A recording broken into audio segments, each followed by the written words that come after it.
تو ایسے باغات جن کو دیکھ کر انسان کا دل خوش ہو جاتا ہے، طبیعت میں تازگی آتی ہے اور انسان اللہ کی قدرت پر حیران رہ جاتا ہے، تو یہاں ایک اہم بات ہمیں یہ سمجھائی گئی نا کہ تم خود ان باغات کے درخت نہیں اگا سکتے، تم بیج ڈال سکتے ہو، زمین تیار کر سکتے ہو، پانی دے سکتے ہو، لیکن ایک بیج کو پھاڑ کر اس میں سے زندگی نکالنا، اسے درخت بنانا، اس میں پھل اور رنگ بھرنا، یہ صرف خالق کا کام ہے، یہ اللہ کا کام ہے، یہ رب کا کام ہے۔ اس کے اندر ایک لفظ استعمال کیا گیا، امن خلق السماوات والارض وانزل لكم من السماء ماء فانبتنا به حدائق ذات بهجہ، حدائق کا لفظ استعمال۔ تو حدائق ایسے باغات کے لیے استعمال ہوا ہے جو باقاعدہ ترتیب، خوبصورتی اور احاطے والے ہو، جس کا ایک احاطہ ہو، دائرہ ہو، یعنی صرف درخت ہی نہیں بلکہ مکمل خوبصورت نظام جس میں ہر چیز ایک ترتیب کے ساتھ ہو۔ یہ سب اللہ کی قدرت کا شاہکار ہے، اس کی طرف اللہ رب العالمین توجہ دلا رہے ہیں۔ اور پھر اللہ تعالیٰ ایک سوال کرتے ہیں جو دراصل سوچنے پر انسان کو مجبور کرتا ہے، اور وہ یہ ہے کہ اِلٰہٌ مع اللہ، کیا اللہ کے ساتھ کوئی اور بھی معبود ہو سکتا ہے؟ اِلٰہٌ مع اللہ، اتنا سارا کچھ کرنے کے باوجود کیا اللہ کے ساتھ کوئی اور بھی خالق اور کوئی اور بھی معبود ہو سکتا ہے؟ یعنی جب پیدا کرنے والا، زندگی دینے والا اور اس کائنات کا پورا نظام چلانے والا صرف اللہ ہے، تو پھر عبادت کا حقدار بھی تو صرف وہی ہونا چاہیے نا۔ لیکن افسوس تو اس بات پر ہے کہ کچھ لوگ ایسے ہیں جو اللہ کے ساتھ دوسروں کو برابر ٹھہراتے ہیں یا سچائی سے منہ موڑ لیتے ہیں۔ مختلف شرکا ہم نے بنائے ہوئے ہیں۔ مشرکین مکہ تو یہ کہتے ہیں نا کہ اللہ رب العالمین بھی ہے، لیکن یہ فلاں جو ہے رازق ہیں، لات کا یہ کام ہے، منات کا یہ کام ہے، فلاں کا یہ کام ہے، شرک کرتے تھے۔ اس لیے اللہ نے کہا الہ مع اللہ، اتنا سب کچھ اللہ کر رہا ہے تو اللہ کے علاوہ کون خالق ہو سکتا ہے، کون رازق ہو سکتا ہے؟ اللہ کے ساتھ کوئی اور جو ہے اس کائنات کے اندر خالق نہیں ہے۔ جس طرح ایک گھر کے اندر، ایک ادارے کے اندر دو پرنسپل نہیں ہو سکتے، دو مربی، دو جو ہے وہ بڑے نہیں ہو سکتے، سیم یہی سچویشن ہے نا۔ اللہ رب العالمین نے کائنات بنائی، اس کائنات کے اندر اللہ کا کوئی ہمسر نہیں ہے اور کوئی ہمسر ہو بھی نہیں سکتا، اور دو اگر ہوتے، دو خدا، تو کائنات کا پورا نظام درم برم ہوتا۔ ایک کہتا کہ میں بارش برساتا ہوں، دوسرا کہتا میں نہیں برساتا، تو آپس میں جھگڑا ہو جاتا اور کائنات کا نظام ہی درم برم ہو جاتا۔ بات سمجھ آ رہی ہے؟ ایک کہتا کہ میں نے آج سورج نکالنی ہے، دوسرا کہتا کہ نہیں میں نے نہیں نکالنی، تو کائنات کا نظام تو نہیں چلنا تھا۔ تو اس لیے اللہ کہہ رہے ہیں الہ مع اللہ، کوئی اور بھی ہے؟ تو یہ اس بات کی دلیل ہے کہ کوئی اور ہے ہی نہیں۔ یعنی بارش، باغات اور زندگی کا جو پورا نظام ہے یہ اللہ رب العالمین کی قدرت کا ثبوت ہے۔ انسان کچھ بھی کر لینا، اصل تخلیق تو صرف اللہ رب العالمین کے اختیار میں ہے۔ تو جب خالق صرف اللہ ہے تو عبادت بھی صرف اللہ ہی کی ہونی چاہیے۔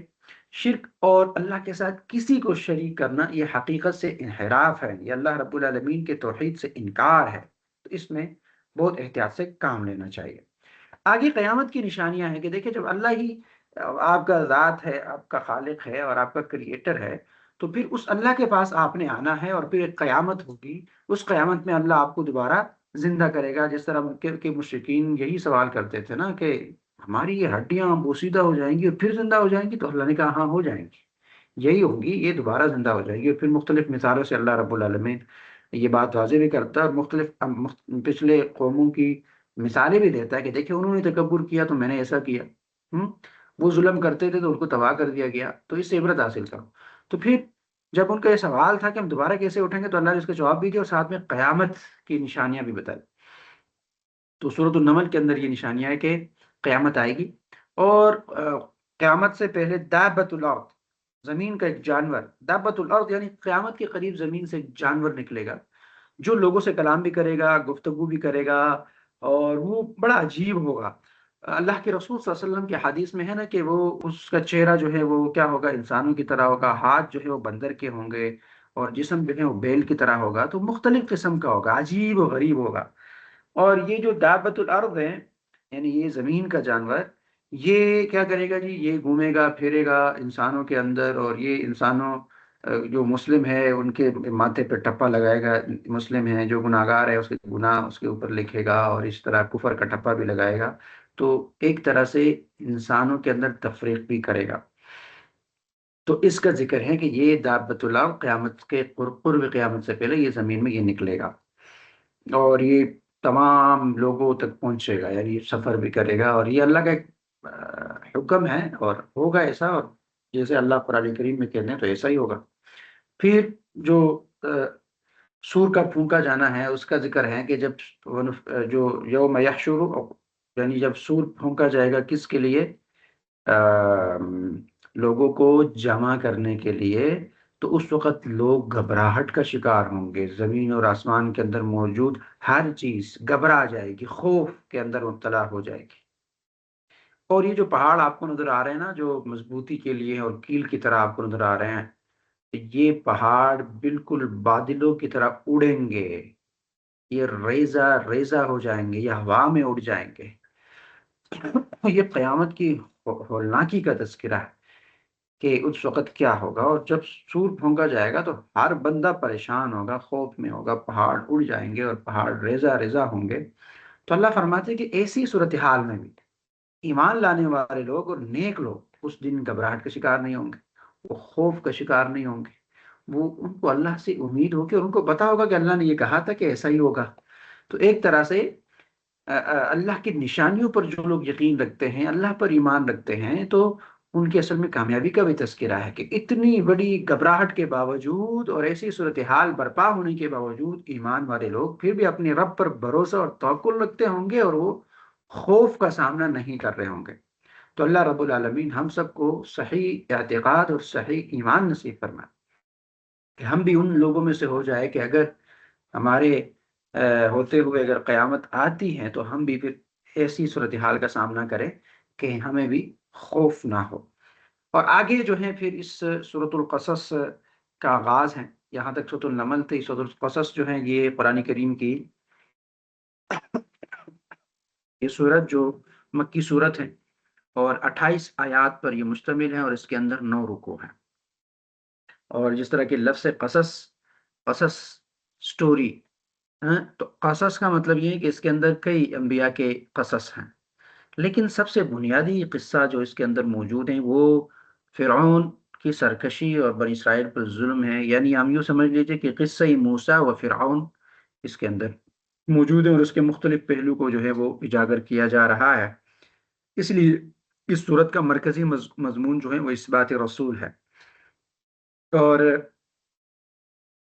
یہاں پر یہ بات کی جا رہی ہوگی کہ فرعون جو ہے وہ باطل تھا، اور باطل کا اندازہ کہ وہ حق کو ماننے والوں کو فرقوں اور دڑوں میں تقسیم کرتا، اور اسی طرح یہ دڑوں میں تقسیم کر کے ان کی طاقت کو ختم کرتا، اور بعد میں ان کے اوپر حکمرانی کرتا۔ تو یہ ایک طریقہ ہے باطل کا کہ وہ لوگوں کو آپس میں لڑاتے ہیں، جب لوگ آپس میں لڑتے ہیں تو ان کی خود مختاری بھی ختم ہوتی ہے، عزت مقام اور مرتبہ اور رعب اور دبدبہ بھی ختم ہو جاتا ہے، تو پھر تو ان کی کوئی ویلیو نہیں رہتی، تو اوپر سے پھر وہ ان کے اوپر حکمرانی کر رہے ہوتے ہیں، ٹھیک ہے۔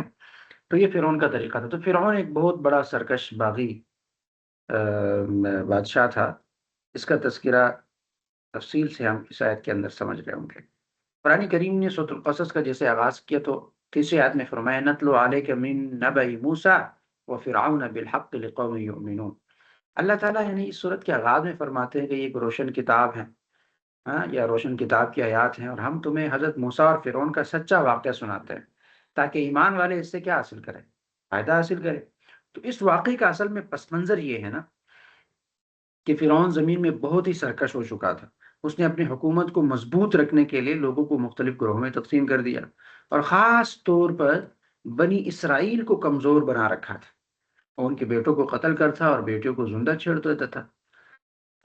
جب بیٹیوں کو زندہ چھوڑ دیتا تھا تو اس طرح وہ ظلم اور فساد کی انتہا کر رہا تھا، لیکن اللہ سبحانہ و تعالیٰ کا ارادہ کچھ اور تھا۔ اللہ سبحانہ و تعالیٰ نے فیصلہ کیا کہ وہ انہی کمزور لوگوں کو عزت دے گا، یہ جو کمزور لوگ ہیں انہی کو کیا دے گا؟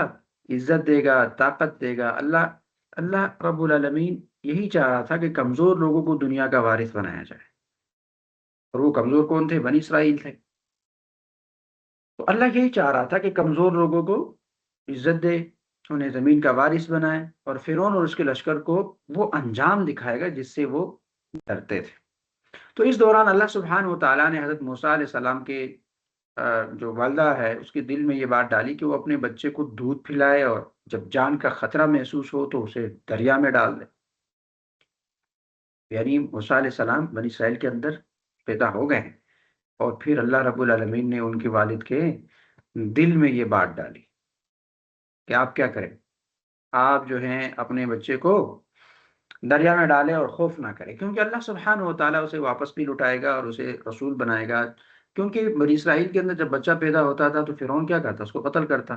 تو اب جب یہ پیدا ہوا موسیٰ علیہ السلام، تو ظاہر ہے ان کو پتہ چلتا تو اس کو مار ڈالتے اور قتل کرتے۔ تو ہوا یوں کہ اللہ نے کہا کہ آپ اپنے بچے کو دریا میں ڈال دیں اور خوف نہ کریں، اللہ رب العالمین واپس یہ آپ کو لٹا دے گا اور اسے رسول بھی بنائے گا۔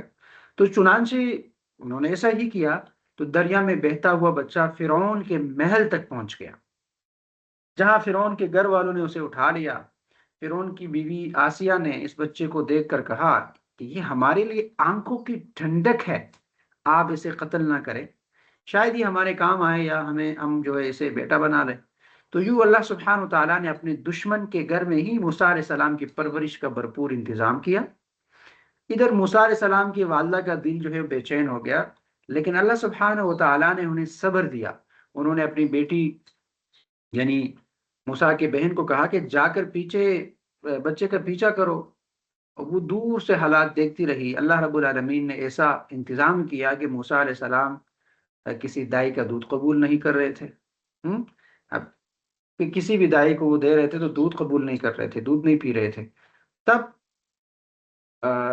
فرعون کی بہن نے یہ مشورہ دیا کہ میں تمہیں ایسے گھر والوں کا پتہ بتاؤں جو اس کی اچھی پرورش کرے گی۔ تو یوں موسیٰ علیہ السلام دوبارہ اپنے ماں کے پاس ہی پہنچ گئے۔ یہ سارے واقعات ہوتے ہوتے وہ دوبارہ اپنی ماں کے پاس پہنچ گئے، اور تو یہ اس لیے کہ اللہ رب العالمین نے وعدہ کیا تھا تاکہ اللہ کا وعدہ پورا ہو جائے۔ تو جب موسیٰ علیہ السلام جوان ہوئے تو اللہ سبحانہ و تعالیٰ نے انہیں حکمت اور علم عطا فرمایا۔ ہوا یوں کہ پھر ایک دن وہ شہر میں ایسے ہی داخل ہوئے جب لوگ بے خبر تھے، تو وہاں انہوں نے دو آدمیوں کو لڑتے ہوئے دیکھا۔ ایک ان کی قوم یعنی بنی اسرائیل سے تھا، اور دوسرا دشمن قوم یعنی قطبی سے ان کا تعلق تھا۔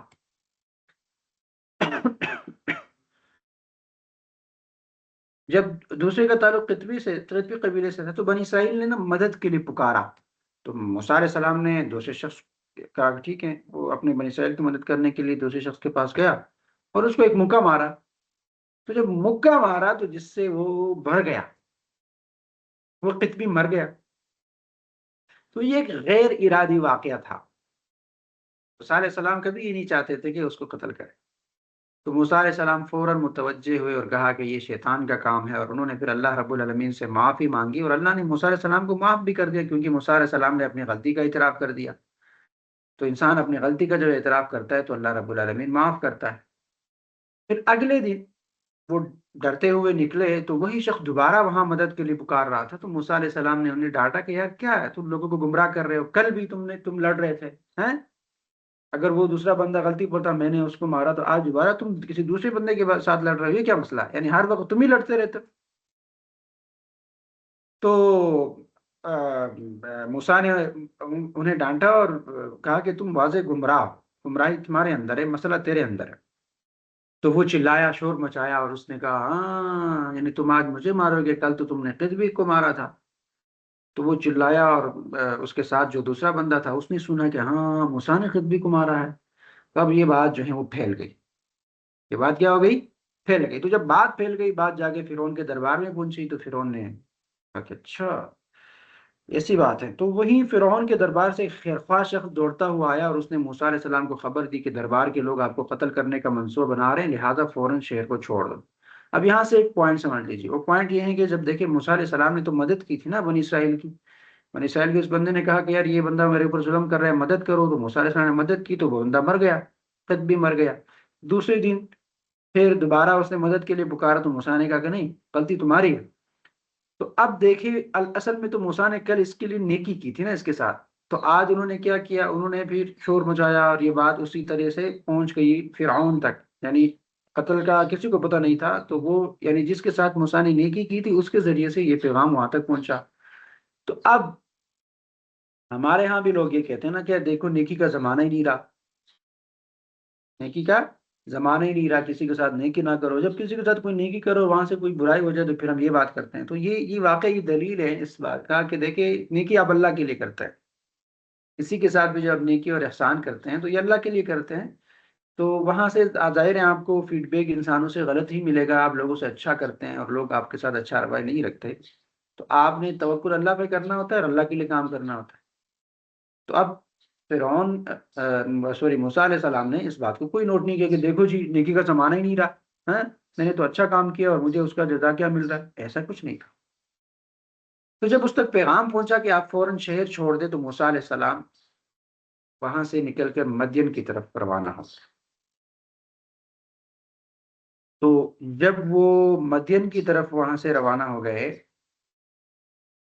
تو جا کے مدین کے آگے اور ساتھ میں اللہ سے دعا کی نا کہ یا اللہ انہیں ظالموں سے بچائے، ان کو حفاظت دے، اور مدین پہنچ کر انہوں نے دیکھا کہ لوگ نا اپنے جانوروں کو پانی پلا رہے، اور وہ دو عورتیں ہیں وہ الگ کھڑی ہیں سائڈ پہ۔ تو انہوں نے پوچھا تو معلوم ہوا کہ ان کا باپ جو ہے نا وہ بوڑھا ہے، تو اس لیے وہ خود پانی پلانے کے لیے آئی ہے، مگر رش کی وجہ سے وہ انتظار کر رہی ہے۔ تو موسیٰ علیہ السلام نے ان کی مدد کی اور ان کے جانوروں کو پانی پلایا، اور پھر ایک سائے میں جا کر اللہ سے دعا کی اور ہر بلائی کے کہا کہ اے اللہ تو ہر بلائی کا محتاج ہے، اور اللہ سے دعا کریں۔ اب دیکھیں موسیٰ علیہ السلام یہاں دوبارہ آ کے اس نے مدد کی۔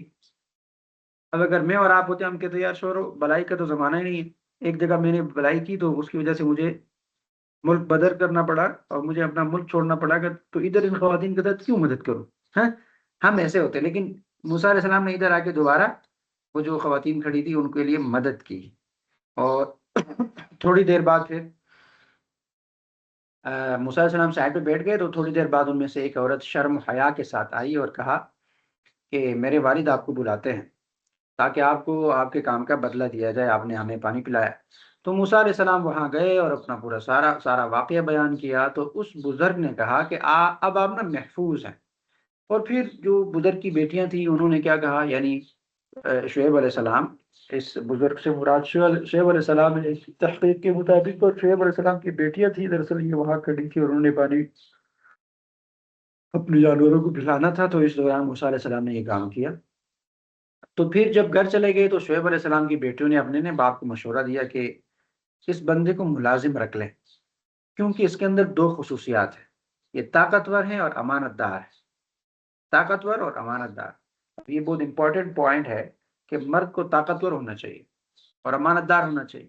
اب موسیٰ علیہ السلام اتنے طاقتور تھے کہ کہتے ہیں کہ وہ جو کنویں سے پانی نکالنے والا تھا نا بوکھا، کہتے تھے کہ وہ کوئی 40 لوگ مل کے نکالتے تھے، تو موسیٰ علیہ السلام اکیلے گئے اور اکیلے اس پورے بوکے کو نکال دیا۔ تو یہ طاقت ہوئی نا، قوت تھی، اور امانت دار بھی تھے۔ تو جب یہ دو خصوصیات اس کے اندر تھی، تو اب شعیب علیہ السلام نے یہ نہیں کیا کہ چلو جی اس کو نا میں بیٹا بنا لیتا ہوں، ہاں میں اور آپ ہوتے تو یہی کرتے، یا جو ہیں وہ ان کی بیٹیوں نے یہ نہیں کہا کہ جی پاپا ہم اس کو بھائی بنا لیتے ہیں، اسلامی بھائی ہیں، آج کل تو ہمارے اسلامی بھائی مختلف قسم کے ہم تعبیر کرتے ہیں، بھائی بنا لیتے ہیں، تو ہم بھائی بنا کے اس کو گھر میں رکھ لیتے ہیں، یا باپ نے کہا ہو کہ میں بیٹا بنا کے یا فلاں فلاں فلاں جس طرح ہم کرتے ہیں اس طرح کر کے چلے جی اس کو اب گھر میں رکھ لیتے ہیں۔ ایسا بالکل نہیں کیا۔ ہمارے معاشرے میں جو ہوتا ہے کہ چلے جی ہم ابھی یونیورسٹی میں پڑھتے ہیں تو یہ میرا اسلامی بھائی ہے اور یہ میرا فلاں بھائی ہے اور یہ میرا فلاں بھائی ہے، یہ بھائی شاہی کوئی کنسپٹ نہیں ہے اسلام کے اندر، ٹھیک ہے؟ لڑکا لڑکی نہ دوست ہو سکتے ہیں اور نہ بھائی بہن ہو سکتے ہیں، بس وہ بیوی شوہر ہو سکتے ہیں، سمپل اصول ہے۔ تو یہ اصول ہے، اس کے اندر عزت کی حفاظت بھی ہے اور حیا بھی اسی میں ہے۔ تو کیا کیا شعیب علیہ السلام نے کہا کہ چلو ٹھیک ہے ایسا کرتے ہیں کہ تم میرے گھر رہو گے اور تم ان میری دو بیٹیوں میں سے ایک بیٹی سے نکاح کرو گے۔ اب سمپل قاعدہ بتا دیا، نہ بھائی بنایا اور نہ لڑکیوں نے بہن بنایا، ہاں؟ بس سمپل قاعدہ بتایا کہ جناب علی نکاح کریں گے ان دونوں میں سے کسی ایک بیٹی کے ساتھ، اور اس شرط کے ساتھ نکاح کریں گے کہ آپ 8 یا 10 سال جو ہے میرے ساتھ کام کریں گے۔ اس بیٹی کا مہر یہ ہوگا کہ آپ 8 10 سال یہاں میری بکریاں چرائیں گے، یہاں کام کریں، یعنی آپ ادھر ہی رہیں۔ موسیٰ علیہ السلام نے کہا ٹھیک ہے جی گڈ ہے، اور ادھر سے پھر ان کا نکاح ہو گیا، اور موسیٰ علیہ السلام نے یہاں پہ 8 سے 10 سال گزار دیے۔ تو یہ بھی ایک تربیت اللہ رب العالمین موسیٰ علیہ السلام کو تیار کر رہے تھے، اسی لیے کو وہاں سے ہجرت کرنے پر مجبور کیا اور یہاں پھر شعیب علیہ السلام کے ساتھ ٹھہرایا۔ تو جب مدت پوری ہوئی تو موسیٰ علیہ السلام اپنی بیوی اہلیہ سمیت واپس روانہ ہوئے۔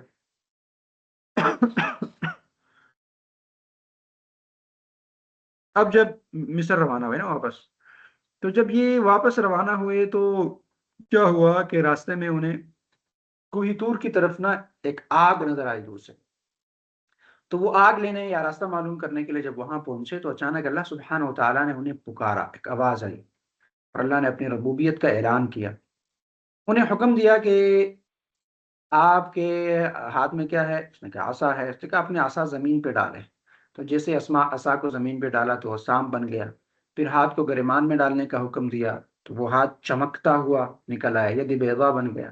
تو یہ دو معجزات اللہ رب العالمین نے موسیٰ علیہ السلام کو دیے اور انہیں فرعون کے پاس جانے کے لیے احکامات جاری کر دیے۔ یعنی موسیٰ علیہ السلام کو نبوت ملی کوئی طور پہ، اور یہ واقعہ ہم نے پہلے ہی پڑھا تھا، اب یہ ترتیب کے ساتھ جب وہاں ان کو نبوت ملی اور وہاں ان کو کہا گیا کہ جاؤ اب آپ نے فرعون کو دعوت دینی، بڑا سرکش ہو گئے، بڑا باغی ہو گیا ہے، لوگوں کو قتل بھی کر رہا ہے اور ظلم اور جبر بھی کر رہا ہے اور لوگوں پر حکومت کر رہا ہے۔ اور یہ دو مختلف قسم کے نظریات کے درمیان تصادم تھا نا، ایک اللہ کی وحدانیت کا نظریہ ہے اور ایک شرک کا نظریہ ہے۔ تو شرک اور توحید آپس میں کبھی بھی نہیں ملتے، آگ اور پانی کا معاملہ۔ تو موسیٰ کو اللہ نے کہا کہ آپ کی بڑی ذمہ داری اور رسپانسبلٹی یہ ڈال رہا ہوں کہ آپ جائیں فرعون سے مکالمہ کریں، اس کو دعوت دیں، توحید کی دعوت۔ تو موسیٰ علیہ السلام نے عرض کیا کہ میں نے تو اس کے ایک آدمی کو قتل کیا ہے، تو اس لیے مجھے خوف ہے کہ وہ مجھے قتل نہ کر دے اور میرے یہ مسائل پیدا ہو جائیں گے۔ تو آپ ایسا کریں نا، میرا بھائی ہارون وہ زیادہ فصیح اور بلیغ ہے، تو انہیں بھی میرا مددگار بنا لے۔ وجعل لی وزیرا من اہلی ہارون اخی اشدد بہ امری، یعنی ہارون کو میرا کیا بنا دے؟ مددگار بنا دے۔ تو اللہ تعالیٰ نے فرمایا کہ ہم تمہیں نا مضبوط کریں گے اور تم دونوں کو کیا کریں گے جی؟ تم دونوں کو غلبہ دیں گے، آپ دونوں جاؤ۔ تو موسیٰ علیہ السلام نے کیا کیا؟ فرعون کے پاس چلے گئے اور ہارون کی مدد حاصل کی، اور جب وہ دونوں یہ وہاں پہنچے ہیں اور فرعون کو انہوں نے دعوت دی ہے، مکالمہ ہوا ہے، پھر انہوں نے کہا کہ یہ جو نشانیاں ہیں، جو عصا اور جو ید بیضا ہے، یہ دیکھ کے فرعون نے کہا کہ یہ تو جادوگر ہے۔ تو انہوں نے موسیٰ علیہ السلام کو جادوگر قرار دیا اور تکبر کیا، یہاں تک کہا کہ میں تمہارا رب ہوں، اور حامان کو حکم دیا کہ ایک بلند محل بنائے تاکہ وہ موسیٰ کے خدا کو دیکھ سکے۔ تو یہ سب اس کا غرور تھا اور جہالت تھی۔ تو آخر کار اللہ سبحانہ و تعالیٰ نے فرعون اور اس کے لشکر کو پکڑ لیا اور انہیں دریا میں پھر غرق کر دیا، اور اس طرح ظالموں کا انجام سامنے آ گیا۔ دنیا میں بھی ان پر لعنت ہوئی اور آخرت میں بھی ان کے لیے عذاب ہے۔ تو اس واقعے سے ہمیں یہ بات سمجھ آتی ہے نا کہ اللہ کا نظام وہ غالب ہے، چاہے ظلم کتنا ہی طاقتور کیوں نہ ہو، آخر کار اللہ رب العالمین کمزوروں کو ہی غالب کر دیتا ہے۔ فرعون طاقتور تھا، سب سے کمزور طبقہ بنی اسرائیل تھا، تو اللہ رب العالمین نے فرعون کو تباہ کر دیا اور بنی اسرائیل کو غالب کر دیا۔ اور تقدیر کے فیصلے حیران کن ہوتے ہیں، یعنی جس بچے کو فرعون مارنا چاہتا تھا وہی اس کے گھر میں پروان چڑھا اور اسی کے زوال کا سبب بھی بنا۔ اسی طرح اللہ پر توکل جو ہے نا وہ نجات کا راستہ ہے، یعنی موسیٰ کی ماں کا اعتماد دیکھیں، موسیٰ کا پھر دعا کرنا، اور یہ سب ہمیں توکل سکھاتا ہے کہ اللہ رب العالمین پر توکل کیا جائے۔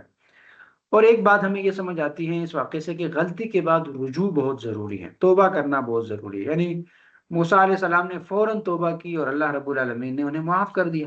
یعنی جب قدبی کو مارا اس نے کہا مجھ سے تو بڑی غلطی ہو گئی، میں تو اس نیت سے نہیں مار رہا تھا کہ یہ مر جائے، میں تو اصلاح کے لیے مار رہا تھا۔ تو ایک ہی مکے سے وہ مر گیا، کیونکہ موسیٰ علیہ السلام قوی انسان تھے، بڑے مضبوط تھے۔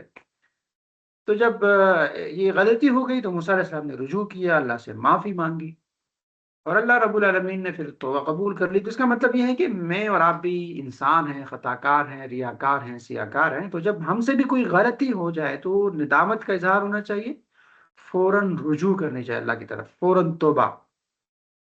تو اچھے لوگ تو وہی ہوتے ہیں جو فوری توبہ کرتے ہیں۔ اور پھر اس طرح یہ بات بھی ہمیں سمجھ آتی ہے کہ نیکی ہے، حیا ہے، امانت، یہ تین چیزیں کامیابی کی بنیاد ہیں۔ تو مدین میں جب موسیٰ علیہ السلام نے موسیٰ علیہ السلام کی مدد، حیا والی لڑکی اور قوی اور امین ہونا، یہ تین چیزیں، حیا، امانت اور قوت، یہ تین چیزیں ایک مکمل کردار کی مثال ہے۔ کہ موسیٰ علیہ السلام کے اندر یہ تین چیزیں، حیا بھی تھی، قوی بھی تھا، اور امین بھی تھے۔ تو یہ تین چیزیں ایک مومن اور مومنہ کے اندر ہونی چاہیے۔ اور ایک چیز تو ہمیں یہ پتہ چلے نا کہ یہ جو تکبر ہے یہ ہمیشہ ہلاکت کا سبب بنتا ہے۔ فرعون کا انجام کہ ہر متکبر کے لیے عبرت ہیں، رہتی دنیا تک اگر کوئی بھی فرعون کی طرح کیا کرتا ہے جی، فرعون کی طرح کوئی بھی اگر تکبر کرتا ہے تو اس کا معاملہ بالکل اسی طرح ہوگا، اور یہ عبرت ہے ان تمام لوگوں کے لیے جو فرعون کی طرح متکبر ہیں۔ اور تکبر کا مطلب یہ ہے کہ اللہ کے رب العالمین کے حق کو پہچاننے کے بعد اعراض کرنا اور حق کو قبول نہیں کرنا۔ تو فرعون تو سرکش تھا، باغی تھا، اس نے ظاہری طور پر انکار کیا تھا اور ساری چیزوں کو نہیں مان رہے تھے، لیکن ایک مومن اس واقعے سے یہ سبق حاصل کرے نا کہ میں بھی تو اللہ رب العالمین کے احکامات سے سرکشی اور بغاوت کبھی کبھی کر لیتا ہوں، ہاں؟ تو جب بغاوت کرتے ہیں تو اس کا مطلب یہ ہے کہ ہمارا بھی انجام ٹھیک نہیں ہے۔ تو انجام ٹھیک کرنے کے لیے اللہ رب العالمین پر توکل، اللہ کے احکامات کو عمل میں لانا یہ بہت امپورٹنٹ ہے۔ تو یہ ایک واقعہ سورۃ القصص کے اندر موجود تھا، اور پھر اس کے بعد جو ہے اللہ رب العالمین نے محمد مصطفیٰ صلی اللہ علیہ وآلہ وسلم کو بھی جو ہے وہ ایک ترغیب دی ہے کہ ہدایت صرف اللہ رب العالمین کے ہاتھ میں ہے۔ اللہ رب العالمین جسے چاہے ہدایت دے گا، آپ کسی کو ہدایت نہیں دے سکتے۔ یعنی محمد مصطفیٰ صلی اللہ علیہ وآلہ وسلم جو ہیں وہ اپنے چچا کے لیے پریشان تھے، تو کہا انک لا تہدی من احببت ولکن اللہ یہدی من یشاء وہو اعلم بالمہتدین۔ اے محمد، مجھے یقیناً آپ جسے چاہیں ہدایت نہیں دے سکتے، لیکن اللہ جسے چاہے ہدایت دے دیتا ہے، اور وہ ہدایت پانے والوں کو خوب جانتا بھی ہے کہ کس کو ہدایت دینی ہے اور کس کو نہیں دینی۔ تو یہ دراصل صحیح بخاری کی ایک حدیث ہے نا کہ ابو طالب کی وفات کا وقت قریب آیا تو رسول اللہ صلی اللہ علیہ وسلم تشریف لے گئے۔ وہاں عبداللہ بن ابی امیہ اور ابو جہل یہ دونوں بیٹھے تھے۔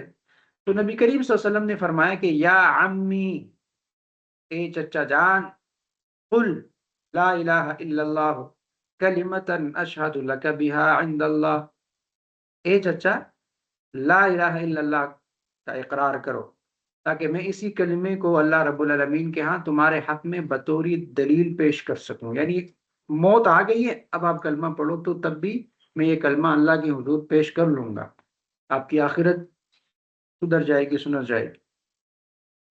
تو ساتھ میں جو دونوں تھے عبداللہ بن امیہ اور ابو جہل، وہ دونوں بولے ابو طالب کو، کیا تم عبد المطلب کے دین کو چھوڑ دو گے؟ نبی کریم صلی اللہ علیہ وسلم بھی اور وہ دونوں سردار اپنی بات دہراتے رہے۔ تو بالآخر ابو طالب نے کہا کہ عبد المطلب کے مذہب پر قائم ہوں، اور اس نے لا الہ الا اللہ اقرار کرنے سے انکار کیا۔ تو نبی کریم صلی اللہ علیہ وسلم نے فرمایا لَاسْتَغْفِرَنَّ لَكَ مَا لَمْ أَنْهُ عَنْكَ، جب تک مجھے منع نہیں کیا گیا تو میں ضرور تمہارے لیے مغفرت کی دعا کرتا رہوں گا۔ کیونکہ دیکھیں ابو طالب اللہ کے رسول کے چچا تھے اور اللہ کے رسول کا بہت خیال بھی رکھتے تھے، بہت قربانیاں بھی دی تھی اللہ کے رسول صلی اللہ علیہ وسلم کے لیے، وہ ڈٹ کر کھڑے بھی تھے۔ تو اللہ کے رسول کی خواہش تھی کہ یہ ایمان لے آئے۔ تو اس نے کہا کہ جب تک اللہ کے رسول نے فرمایا کہ جب تک مجھے منع نہیں کیا گیا نا اللہ کی طرف سے تو میں ضرور تمہارے لیے مغفرت کی دعائیں کرتا رہوں گا اگرچہ تو کافر ہے۔ تو اس پر پھر یہ آیت بھی نازل ہوئی کہ ما كان للنبي والذين آمنوا ويستغفروا للمشركين ولو كانوا أولي قربى من بعد ما تبين لهم أنهم أصحاب الجحيم۔ نبی اور اہل ایمان کو یہ زیب نہیں دیتا کہ وہ مشرکین کے لیے مغفرت کی دعائیں کریں، خواہ ان کے رشتہ داری کیوں نہ ہو۔ اللہ تعالیٰ نے ابو طالب کے بارے میں ساتھ میں یہ آیت نازل فرمائی سورۃ القصص کے اندر کہ انک لا تہدی من احببت ولکن اللہ یہدی من یشاء وہو اعلم بالمہتدین۔ اے محمد صلی اللہ علیہ وسلم، بلا شبہ آپ جسے چاہیں ہدایت نہیں دے سکتے، لیکن اللہ جسے چاہے ہدایت دیتا ہے، اور وہ ہدایت قبول کرنے والوں کو خوب جانتا ہے۔ تو یہ اس کی طرف یہاں اشارہ ہے، اللہ کے رسول کو فرمایا گیا کہ آپ کسی کو ہدایت نہیں دے سکتے۔ اللہ کے رسول صلی اللہ علیہ وسلم کا کام صرف پیغام پہنچانا ہے، اور مجھے اور آپ کو بھی یہ بنیادی پیغام ہے کہ داعی کا کام اصل میں کیا ہوتا ہے؟ داعی کا کام ہے کہ وہ لوگوں تک پیغام پہنچائے۔ اس کے علاوہ جو ہے وہ داعی کسی کو ہدایت کا ٹھیکہ نہیں لے سکتا کہ نہیں اس کو ہی میں راہ راست پہ لاؤں گا۔ راہ راست پہ لانے کا کام اللہ کا ہے، آپ نے کیا کرنا ہے؟ آپ نے جا کے دعوت دینی، اور دعوت خلوص کے ساتھ، انتہائی حکمت کے ساتھ دینی۔ آگے جو ہے وہ سورۃ القصص کے اندر قارون کا قصہ ہے، ان قارون کان من قوم موسیٰ فبغى علیہ وآتینا من الکنوز ما ان مفاتحہ لتنوء بالعصبة أولي القوة إذ قال له قومه لا تفرح إن الله لا يحب الفرحين۔ بے شک قارون موسیٰ کی قوم میں سے تھا، پھر ان پر اکڑانے لگا، تکبر کرنے لگا، تو ہم نے انہیں اتنے خزانے دیے تھے کہ ان کی کنجیاں طاقتور جماعت کو اٹھانی مشکل ہو جاتی تھی۔ یعنی اس آیت کے مفہوم کو ذرا یوں سمجھ لیجئے کہ بے شک اللہ فرمانے کہ ان قارون کان من قوم موسیٰ، قارون جو ہے وہ کیا تھا؟ موسیٰ علیہ السلام کی قوم میں سے تھا۔ اس آیت سے پہلے آیت نمبر 60 ہے، وہاں کفار مکہ کو یہ بات بتائی گئی نا کہ تمہیں جو کچھ دیا گیا وہ صرف دنیا کی عارضی زینت ہے۔ اب اس کے ساتھ متصل قارون کا واقعہ بیان کر رہے ہیں اور ان پہ یہ بات سمجھا رہے ہیں کہ قارون کو بھی اللہ نے بہت زیادہ دیا تھا، دنیاوی مال و دولت سے ان کو نوازا گیا تھا، مگر اس نے اس پر غرور کیا، تو نتیجہ کیا نکلا؟ نتیجہ یہ نکلا کہ وہ بھی فرعون کی طرح عذاب سے بچ نہ سکا۔ تو لہٰذا اے مشرک ہو، تم نہ قارون سے زیادہ مالدار ہو، نہ قارون سے زیادہ مال رکھ سکتے ہو، نہ فرعون سے زیادہ طاقت رکھ سکتے ہو۔ تو جب فرعون کو اس کا لشکر اور دولت نہ بچا سکا اور قارون کو اس کے خزانے اور رشتہ داری فائدہ نہ دے سکے، تو تم کس چیز کے سہارے رسول اللہ صلی اللہ علیہ وسلم کا انکار کر رہے ہو؟ یاد رکھو، اگر تم اپنی روش نہ بدلو تو تمہارا انجام بھی فرعون اور قارون جیسا ہوگا۔ اب قارون کیا ہے؟ قارون کا تعارف ذرا دیکھیں کہ مفسرین کے مختلف اقوال ہیں کہ قارون جو ہے نا وہ نہایت خوبصورت شخص تھا، اس لیے اسے منور بھی کہا جاتا تھا، اور یہ موسیٰ علیہ السلام کے چچا کا بیٹا تھا، یہ بھی ایک قول ہے۔ اور بنی اسرائیل میں یہ تورات کا نا سب سے اچھا قاری تھا، تورات کو اچھے انداز میں پڑھنے والا تھا، اور ابتدا میں بہت عاجز انسان تھا، اچھے اخلاق والا تھا، لیکن جب اسے دولت ملی تو اس کا حال بدل گیا، وہ سامری کی طرح منافق ہو گیا۔ اور مزید یہ ہے کہ فرعون نے اسے بنی اسرائیل پر حاکم بھی بنا دیا تھا۔ اس کے خزانوں کی حالت یہ تھی کہ اللہ رب العالمین نے اسے بے شمار خزانے عطا کیے تھے، ان کی چابیاں اٹھانا بھی ایک طاقتور جماعت کے لیے مشکل ہوتا تھا، لوگ چابیاں اٹھاتے اٹھاتے تھک جاتے تھے، تو جب وہ نکلتا تو کئی خچروں پر صرف چابیاں جو ہیں وہ لدی ہوتی تھی۔ تو جو اسے نصیحت کی گئی، جو مومنوں نے اسے سمجھا، یعنی مومنوں نے ان کو یہ سمجھایا تھا نا اب کہ اب کہ اپنے مال پر تکبر نہ کرو، اللہ تکبر کرنے والوں کو پسند نہیں کرتا، اپنے مال کو اللہ کے راہ میں خرچ کر کے آخرت کا ذخیرہ بناؤ، دنیا کو بھی نہ بھولو مگر اسے آخرت کے لیے استعمال کرو، اللہ نے تم پر احسان کیا ہے تو تم بھی دوسروں پر احسان کرو، اور زمین پر فساد، ظلم اور سرکشی نہ پھیلاؤ یا نہ کرو۔ یہ مومن ان کو کیا کرتے تھے؟ نصیحت کرتے تھے۔ تو قارون کیا کرتے تھے؟ نہیں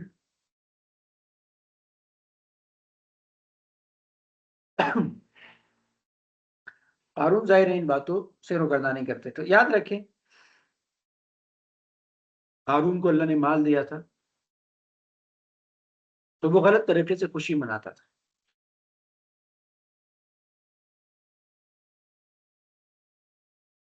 کیونکہ وہ تکبر کر رہا تھا، تو تکبر والی خوشی حرام ہے، یعنی شیخی مارنا اور اترانا یہ جائز نہیں ہے، ناجائز ہے۔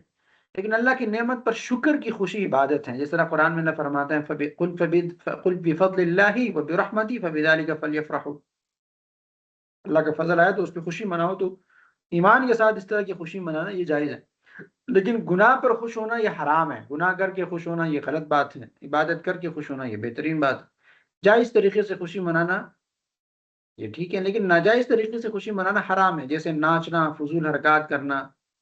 جبکہ جائز کیا ہے؟ خوشی کے صدقہ دے دو کسی کو، آپ خوش ہو گئے تو لوگوں کو دے دو، یہ اچھی بات ہے۔ تو تکبر کا ایک بڑا سبب انسان کے اندر کیا ہوتا ہے؟ مال ہوتا ہے۔ اس آیت سے یہ بات معلوم ہوئی نا کہ مال اور دولت انسان کو تکبر میں مبتلا کر دیتی ہے۔ اس لیے امام غزالی رحمہ اللہ فرماتے ہیں کہ مالدار شخص فقیر کو حقیر سمجھتا ہے، اس پر فخر کرتا ہے، اور کہتا ہے کہ میں تم جیسے خرید سکتا ہوں، میرے پاس تم سے زیادہ سب کچھ ہے۔ تو یہ سب اس لیے ہوتا ہے کہ وہ مال کو اپنی برتری سمجھتا ہے، وہ فقر کو یعنی فقر کی فضیلت اور مال کے فتنے کو نہیں سمجھتا، تو اسی لیے وہ یہ بات کرتا ہے۔ اور پھر سورۃ الکہف کے اندر ہم نے ایک واقعہ پڑھا تھا نا دو باغوں والا کا، ان انا اکثر منک مالا واعز نفرا، کہ اس باغ والے نے کہا دوسرے بندے کو میرے پاس آپ سے زیادہ ہے، میرے باغ بھی اچھے ہیں، اور میں زیادہ آپ سے طاقتور ہوں، میرے پاس پیسہ ہے۔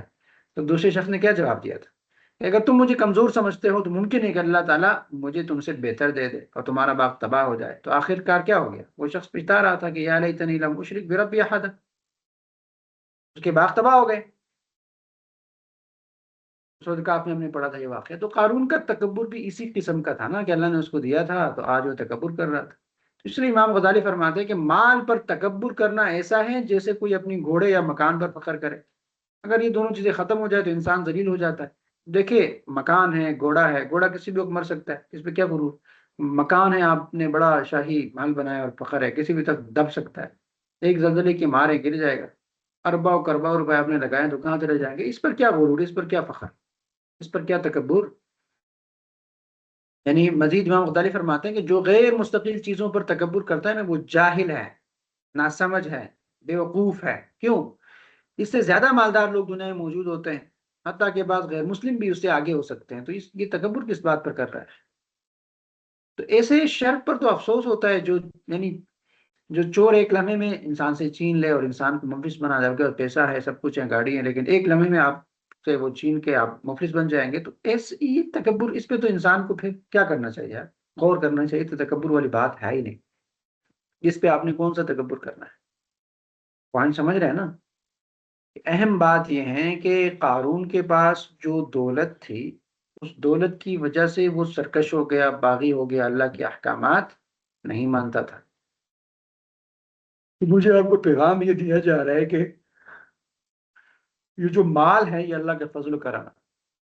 اللہ اپنے فضل سے اگر آپ کو نوازتا ہے، مال دیتا ہے، طاقت سے نوازتا ہے، دنیا کی فیسلٹیز آپ کو دیتا ہے، تو اس پر غرور نہیں کرنا چاہیے اور سرکش نہیں بننا چاہیے، بلکہ اللہ کے عبادت گزار ہونا چاہیے اور اللہ کا شکر مند ہونا چاہیے۔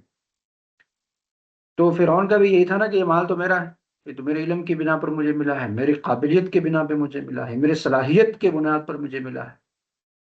اللہ کے راہ میں خرچ نہیں کرتا تھا، کہتا کہ میرا مال ہے۔ تو انجام کیا ہوا؟ انجام یہ ہوا کہ اللہ نے اس سمیت، فرعون کو بھی اور اس کے مال سمیت، اللہ نے پورے گھر کو زمین میں دھنسا دیا اور لوگوں کی عبرت بنایا۔ جو مال، یہ آپ کو فخر ہے نا، یہ آپ کو نہیں بچا سکتے اللہ کے عذاب سے۔ اور یہ جو معاشرے کے لوگ تھے جو کہتے تھے بنی اسرائیل کہ کاش ہم بھی قارون کی طرح ہوتے، ہم بھی قارون کی طرح ہوتے، تو اللہ نے قارون کو، اس کے مال کو اور سب چیزوں کو بالکل ہی زمین کے اندر دھسا دیا۔ تو پھر وہی لوگ جو پہلے کہتے کاش ہم بھی قارون کی طرح ہوتے، وہ کہتے شکر ہے کہ ہم قارون کی طرح نہیں ہیں۔ عبرت کا نشان بنا دیا اللہ نے قارون کو۔ تو موجودہ دور میں یہ ہمارے، یہ جو واقعہ یہ میرے اور آپ کے لائف کے ساتھ نا بالکل منطبق ہے۔ اس میں موجودہ دور کے لیے پیغام یہی ہے کہ ہم بھی دائر ہیں، مال سے ہی محبت کرتے ہیں، اور ہم میں سے ہر دوسرا بندہ جو ہے وہ مال کے پیچھے تگ و دو اور اسٹرگل اور جدوجہد کرتا ہے۔ ہاں، ہم میں سے ہر ایک چاہتا ہے کہ میں اچھا کھاؤں، اچھا کماؤں، اچھا گھر بناؤں، اچھے گاڑی میں سفر کروں۔ یہ ہر بندہ چاہتا ہے اور یہ چاہنا کوئی بری بات نہیں ہے، لیکن یہ ہے کہ اس چاہت میں اتنے آگے بڑھ جانا کہ اپنے رب کو بھول جانا اور اسی کے پیچھے ہی لگ جانا، ان چیزوں کے پیچھے، تو یہ پھر سرکشی اور بغاوت ہے، اور یہ ایک طرح سے تکبر ہے نا کہ اللہ نے آپ کو نوازا، پھر آپ اللہ کو بھول گئے، پھر نہ سجدہ ہے، نہ عبادت ہے، نہ رب ہے، نہ قرآن ہے، نہ رسول ہے۔ تو یہ بغاوت تو یہی ہوتی ہے۔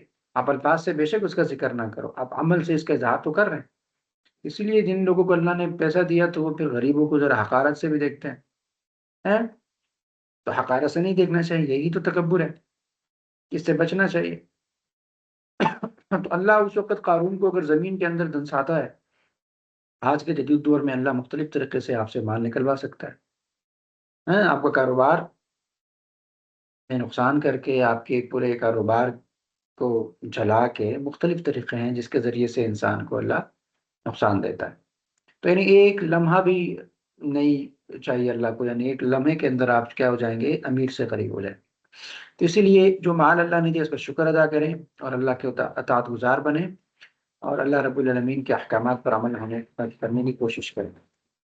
پھر اس بات کو ذرا ذہن میں بٹھا لیں کہ جو مال مجھے اور آپ کو اللہ نے دیا ہے نا، تو یہ ہمارا ذاتی کوئی کمال نہیں ہے کہ ہاں جی میں نے اسٹرگل کیا، جدوجہد کی، کوشش کی، میں جاب کرتی رہی، جاب کرتا رہا، بزنس کرتا رہا اور اس کے نتیجے میں مجھے اتنا مال ملا ہے۔ وہ تو سبب آپ نے ضرور اختیار کیا ہے، سبب تو آپ کو اختیار کرنا چاہیے، جاب کرنا چاہیے، بزنس کرنا چاہیے، کاروبار کرنا چاہیے، لیکن مال اللہ کا فضل ہے، تو لہٰذا مومن کی یہ شان ہے نا کہ وہ جو بھی کامیابی اس کو ملتی ہے تو وہ کریڈٹ اللہ کو دیتا ہے کہ یہ دراصل میرے رب کا فضل ہے، ھذا من فضل ربی، یہ رب کا فضل ہے، ورنہ میرا کوئی کمال نہیں ہے۔ میں کیا ہوں یار، انسان کیا ہوں میں؟ کچھ بھی نہیں ہوں میں۔ جب میں کہوں کہ مجھے پانی چاہیے اور میں پانی پینے کے لیے نا جب تک اٹھوں نہیں، اس کو ہاتھ میں نہ اٹھاؤں، تو میں اپنی پیاس تک نہیں بجھا سکتا۔ تو مجھے پیاس بجھانے کے لیے بھی قوت چاہیے، طاقت چاہیے، اور اللہ کی مدد چاہیے، اور مدد یہ چاہیے کہ وہ مجھے کیا کرے، اتنی ہمت دے کہ میں جاؤں اور پانی کا گلاس اٹھاؤں اور پھر اس کو پیوں۔ بات سمجھ رہے ہیں؟ تو انسان کی اپنی کوئی اوقات تو نہیں ہے، یہ سب کچھ جو ہو رہا ہے وہ اللہ کی مدد سے اور تعاون سے ہو رہا ہے۔ اور یہ جو ہمارا سسٹم بنایا ہے جس کے اندر انرجی ہے، طاقت ہے، ہم بولتے ہیں، سنتے ہیں، کھاتے ہیں، پیتے ہیں، سنتے ہیں، چکھتے ہیں، بات کرتے ہیں، کلام کرتے ہیں اور سفر کرتے ہیں، تو یہ جو انرجی اور یہ جو چیزیں ساری کریٹ کی، کس نے کریٹ کی ہے؟ رب نے کی ہے نا۔ تو یہ رب کی مدد نہیں ہے تو اور کیا ہے بھائی؟ رب کے دیے ہوئے ہاتھ سے پیسہ کما کے پھر کہتے ہیں کہ میرا ذاتی مال ہے، میں نے جاب کی ہے۔ کس چیز سے جاب کی ہے؟ اسی ہاتھوں سے نا، اسی دماغ کو استعمال کیا، تو کس کا بنایا ہوا ہے؟ رب کا ہے۔ تو مال اللہ کا دیا ہوا فضل ہوا کہ نہیں ہوا؟ اصل میں تو مال اللہ کا دیا ہوا فضل ہے، انسان کی اپنی کوئی اوقات اور کوئی حیثیت ہی نہیں ہے۔ تو اس لیے جو مال دیتا ہے وہ اللہ ہی دیتا ہے، تو کریڈٹ اللہ کو دینا چاہیے، اور پھر اللہ کے بتائے ہوئے اصولوں کے مطابق اس کو خرچ کرنا چاہیے۔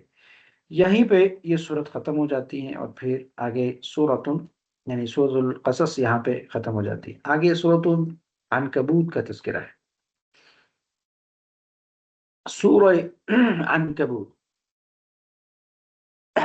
اب یہ جو عنکبوت ہے یہ اصل میں کہتے ہیں مکڑی، مکڑی کے جالے کو، ٹھیک ہے؟ اور جو مکڑی کا جالا ہے، یعنی پہلے تو یہ سمجھ لیجئے کہ جو عنکبوت صورت ہے یہ بھی مکی صورت ہے، اس کے اندر 69 آیات ہیں، اور عنکبوت مکڑی کو کہتے ہیں، اور اس صورت میں عنکبوت کا تذکرہ یعنی مکڑی کا تذکرہ ہے۔ اور ابتداء میں حق کے راستے میں مشکلات اور مصائب جھیلنے کے لیے انسانوں کو تیار کیا گیا، اور یہ بتایا گیا، یہ ایک اہم آیت ہے آپ کے سامنے، کہ کیا لوگوں نے یہ سمجھ رکھا ہے کہ وہ صرف ہم پر ایمان لائے اور اس پر وہ چھوڑ دیے جائیں گے اور انہیں آزمایا نہیں جائے گا؟ یہ بنیادی پوائنٹ ہے کہ کیا ایسے ہو سکتا ہے کہ ہم لوگوں کو آزمائیں نہ؟ ہاں، بغیر آزمائش کے لوگ مومن بن جائیں گے؟ ایسا نہیں ہو سکتا۔ یعنی الف لام میم حسب الناس ان یترکوا ان یقولوا آمنا وهم لا یفتنون، کیا لوگوں نے یہ سمجھ رکھا ہے کہ انہیں صرف یہ کہنے پر چھوڑ دیا جائے گا کہ ہم پر ایمان لائے ہیں اور انہیں آزمایا نہیں جائے گا؟ ایسا ہو جائے گا؟ یعنی حسب الناس، کیا لوگ یہ سمجھتے ہیں کہ صرف ہم ایمان لائے کہہ دینے سے، یعنی آمنا یہ کہہ دینے سے انہیں چھوڑ دیا جائے گا، انہیں آزمایا نہیں جائے گا؟ ہرگز نہیں، بلکہ انہیں ضرور آزمایا جائے گا، جیسے سخت تکالیف، مختلف قسم کے مصیبتیں، عبادت کی پابندی، خواہشات اور شہوات کو چھوڑنا، جان و مال میں مشکلات، تو یہ تمام قسم کی آزمائشیں ان کو فیس کرنی پڑے گی۔ اور آزمائشوں کا مقصد یہ ہے کہ ایمان کی حقیقت واضح ہو جائے، سچا مومن اور منافق بالکل الگ ہو جائے، کھرا کون ہے، سچا کون ہے، یہ واضح ہو جائے۔ اور اس آیت سے تو یہ بات بھی معلوم ہوئی نا کہ اللہ تعالیٰ ہر مسلمان کو اس کے ایمان کے مطابق آزماتا ہے، اور آزمائش کی صورتیں ہیں، یعنی بیماری ہیں، غربت ہے، تنگی ہے، مشکلات ہیں، ان سب کا مقصد یہ ہے کہ سچا مومن سامنے آ جائے، پکا اور سچا مومن کون ہے وہ سامنے آ جائے، اور جو منافق ہیں وہ الگ ہو جائے۔ مومن اور منافق ان دونوں میں فرق کیا جا سکے، اور یہ کیسے کیا جا سکتا ہے؟ یہ جب آپ آزمائیں گے تب پتہ چلے گا، ورنہ تو منافق بھی کہتا ہے کہ آمنا آمنا میں بھی ایمان لایا ہوں، اور مومن بھی کہتا ہے کہ آمنا میں بھی ایمان لایا ہوں۔ تو اب ان دونوں میں تمیز کیسے ہوگی؟ دونوں میں فرق کیسے کیا جائے گا؟ کہ آپ آزمائیں گے، امتحان میں ڈالیں گے، پھر پتہ چلے گا۔ اب دنیا کا بھی جو اصول ہے نا کہ یہ ایک کہہ رہا ہے کہ میں بڑا اچھا کام کرنے والا ہوں، دوسرا کہہ رہا ہے میں بڑا اچھا کام کرنے والا ہوں، تو آپ دونوں کو پاس دے دیں، چلو جی یہ کام کر کے دکھاؤ، پتہ چلے کون کام کر سکتا ہے کون نہیں کر سکتا۔ آپ سمجھ رہے ہیں؟ تو یہ طریقہ ہے جو اللہ رب العالمین آزماتا ہے۔ اور آزمائش کے بارے میں اللہ کے رسول کی حدیث ہے، انس رضی اللہ تعالیٰ عنہ روایت کرتے ہیں کہ محمد مصطفیٰ صلی اللہ علیہ وسلم نے ارشاد فرمایا کہ بڑا ثواب بڑی آزمائش کے ساتھ ہوتا ہے، اور جب اللہ کسی قوم سے محبت کرتا ہے تو اسے آزمائش میں مبتلا کر دیتا ہے، بس جو راضی ہو جائے تو اس کے لیے اللہ رب العالمین کی رضا ہے، اور جو ناراض ہو اس کے لیے ناراضگی ہے۔ یعنی آزمائش پر اگر آپ راضی ہیں تو اللہ کی رضا آپ کو حاصل ہوگی، اگر آزمائش پر ناراضگی کا اظہار کرتے ہیں تو پھر یہ اللہ کی ناراضگی ہے۔ اور حضرت سعد فرماتے ہیں کہ میں نے عرض کیا یا رسول اللہ، سب سے زیادہ آزمائش کس کی ہوتی ہے؟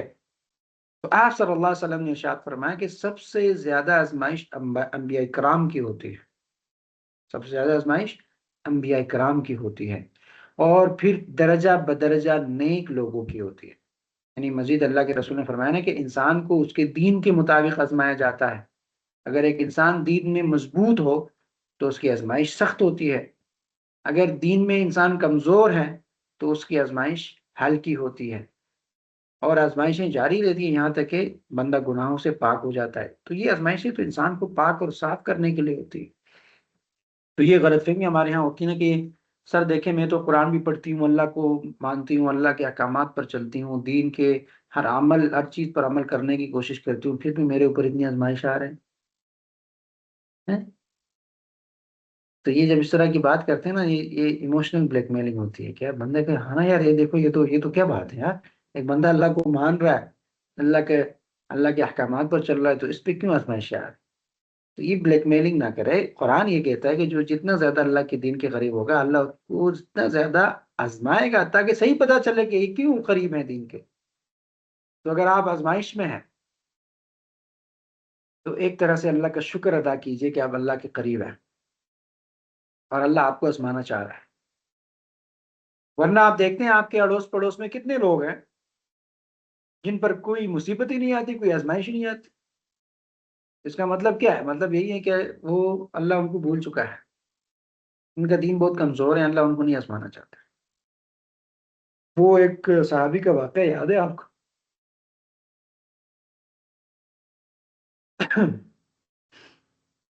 کہ اللہ کے رسول نے فرمایا نا کہ جس میں آزمائش نہیں آتی تو اللہ اس کو بھول جاتا ہے۔ تو وہ ایک خاتون اس نے اپنے شوہر کو کہا کہ مجھے طلاق دے دو۔ اس نے کہا یار یہ کیا بات ہوئی، کیوں طلاق چاہیے؟ اس نے کہا مجھے چاہیے طلاق، میں آپ کے ساتھ نہیں رہنا چاہتی۔ اس نے بہت منتیں کی، بات سمجھنے کی کوشش کی، لیکن نہیں۔ تو اس نے کہا نہیں مجھے طلاق چاہیے۔ تو شوہر نے کہا یار ایسا کرتے ہیں، اللہ کے رسول کے محفل میں چلے جاتے ہیں تو اللہ کے رسول فیصلہ کر لیں گے، تو یہ طلاق کیوں چاہیے؟ تو یہ جب اللہ کے رسول کی طرف نکلنے لگے میاں بیوی دونوں اور یہ چلنے لگے، تو راستے میں ہوا کیا کہ اس مرد کو کوئی کانٹا چبھ گیا۔ جب جیسے ہی کانٹا چبھ گیا، اس کو تکلیف پہنچی نا، تو فوری طور پر بیوی نے اس کو پکڑا اور وہ کانٹا نکالا، اس نے کہا کہ واپس چلتے ہیں گھر۔ اس نے کہا کیوں واپس چلتے ہیں، آپ تو جائیں گے اللہ کے رسول کے سامنے، آپ کو طلاق چاہیے، ادھر فیصلہ ہوگا، اب کیوں واپس جا رہے ہیں؟ اس نے کہا اس لیے واپس جائیں گے کہ 1 سال ہو گیا آپ پر کوئی آزمائش نہیں آئی تھی، میں نے سوچا کہ کوئی بے دین انسان سے میں نے شادی کی ہے، تو اس لیے مجھے خوف تھا کہ کہیں اللہ کا عذاب میرے اوپر نہ آئے، تو لہٰذا آپ اللہ کے قرب سے دور ہے کہ آپ کے اوپر آزمائش نہیں آتی، لیکن اب آپ کو کانٹا چبھ گیا، آپ پر آزمائش آ گئی، تو اب مجھے طلاق نہیں چاہیے، میں آپ کے ساتھ زندگی بسر کروں۔ تو اب یہ بہت امپورٹنٹ پوائنٹ ہے یہاں پہ کہ جن لوگوں پر آزمائش نہیں آتی تو ان کو خوش نہیں ہونا چاہیے۔ اس کا مطلب یہ ہے کہ اللہ رب العالمین ان کو بھول چکے ہیں۔ تو دین جتنا آپ کا مضبوط ہوگا، اللہ کے آپ قریب ہوں گے، اتنا اللہ آپ کو آزمائے گا اور اتنا ہی زیادہ اجر ملے گا اور اتنا ہی زیادہ آپ کو گناہوں سے پاک کیا جائے گا۔ بات سمجھ آ رہی ہے؟ تو اللہ تعالی ہمیں آزمائشوں پر صبر کرنے اور اپنی رضا پر راضی رہنے کی توفیق عطا فرمائے، اور یہ پوائنٹ ہمارے ذہن میں ہونا چاہیے کہ یہ جو آزمائشیں یہ سچوں اور جھوٹوں میں تمیز کے لیے ہوتی ہیں، اور یہ آزمائش لازمی ہونی چاہیے۔ پھر اسی کے ساتھ ساتھ اس سورہ کے اندر حقوق العباد میں سے والدین کے حقوق کا تذکرہ ہے کہ آپ والدین کے ساتھ اچھا سلوک کریں۔ اس میں یہ ہے کہ وَوَصَّيْنَا الْإِنسَانَ بِوَالِدَيْهِ إِحْسَانًا، یعنی والدین کے ساتھ اس نے سلوک کی بات ہے کہ ہر انسان پر لازم ہے کہ وہ اپنے ماں باپ کے ساتھ اچھا سلوک کرے۔ یعنی یہ حکم تو عام ہے نا کہ چاہے والدین مسلمان ہو یا کافر ہو، اچھا سلوک کرنا چاہیے۔ اس آیت کا شان نزول یہ ہے نا کہ یہ خاص طور پر حضرت سعد بن ابی وقاص رضی اللہ عنہ کے بارے میں نازل ہوئی، اور ایک قول کے مطابق حضرت سعد بن مالک زہری رضی اللہ تعالیٰ عنہ کے بارے میں ہے۔ آپ کیا تھے؟ آپ ابتدائی مسلمانوں میں سے تھے بالکل، اور اپنے والدین کے ساتھ نہایت حسنی سلوک کرتے تھے۔ تو جب آپ اسلام لائے تو آپ کے والدہ نے سخت رد عمل ظاہر کیا، اور آپ کی والدہ نے کہا کہ یہ تم نے کیا نیا دین اختیار کیا ہے؟ تو والدہ نے قسم کھائی کہ نہ میں کھاؤں گی نہ پیوں گی یہاں تک کہ میں مر جاؤں، تاکہ لوگ تمہیں ماں کا قاتل کہیں،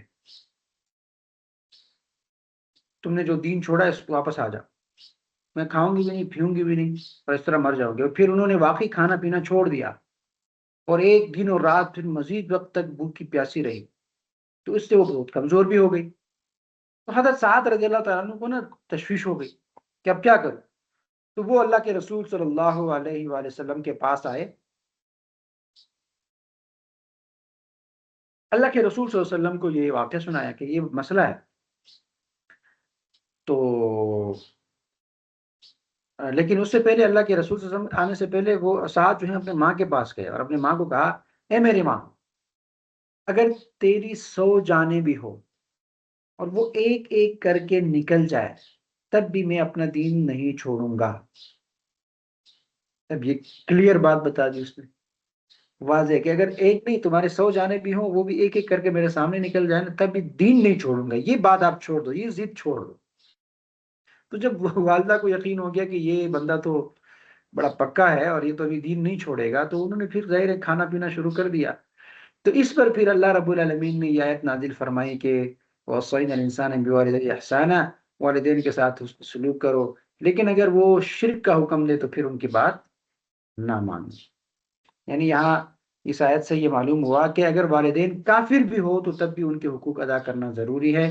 وہ کون کون سے؟ نفقہ دینا، اگر والدین کافر ہو تب بھی ان کا خرچ، نان نفقہ یہ اولاد پر لازم ہے، اور ساتھ چلنے کا حکم بھی ہے، اگر والدین کہے کہ ہمیں گھر تک چھوڑ دو تو چھوڑ دینا چاہیے، لیکن اگر وہ کہیں کہ بت خانے چھوڑ دو تو پھر چھوڑنا جائز نہیں ہے، کیونکہ گھر تک چھوڑنا گناہ نہیں ہے لیکن بت خانے تک جانا یہ گناہ ہے، تو گناہ کے کام میں ان کی معاونت نہیں کریں گے۔ ٹھیک ہے، تو اس آیت سے ایک بہت بڑا اصول معلوم ہوا، وہ یہ کہ اگر کوئی بھی، حتیٰ کہ والدین بھی شریعت کے خلاف آپ کو کوئی حکم دیتے ہیں تو اس کی اطاعت نہیں کی جائے گی۔ والدین کی اطاعت جائز کاموں میں فرض ہے، چاہے وہ خود گناہگاری کیوں نہ ہو، وہ اگر خود گناہگار ہیں اور آپ کو حکم دیتے ہیں تو آپ اس حکم کو مانیں گے، لیکن ناجائز کام کا اگر وہ حکم دے تو ان کی اطاعت جائز نہیں ہے۔ کیوں؟ کیونکہ اصول ہے کہ لا طاعت لمخلوق فی معصیت الخالق، اللہ کی نافرمانی میں کسی کی اطاعت قابل قبول نہیں ہے، اور یہی اصول سب پر لاگو ہوتا ہے، یہ صرف والدین کے لیے نہیں بلکہ سیٹ، افسر، حکمران، کوئی بھی انسان، کوئی بھی طاقت، کوئی بھی قوت، کوئی بھی آپ کا فرقہ اور کوئی بھی آپ کے فرقے کا مولوی، کوئی بھی آپ کا مربی، اگر اللہ کی نافرمانی کا حکم دے گا تو اس کی بات نہیں مانی جائے گی، اس کی اطاعت نہیں کی جائے گی، صرف وہ اطاعت کی جائے گی جو اللہ کے اور اللہ کے رسول کے احکامات کے اندر ہے۔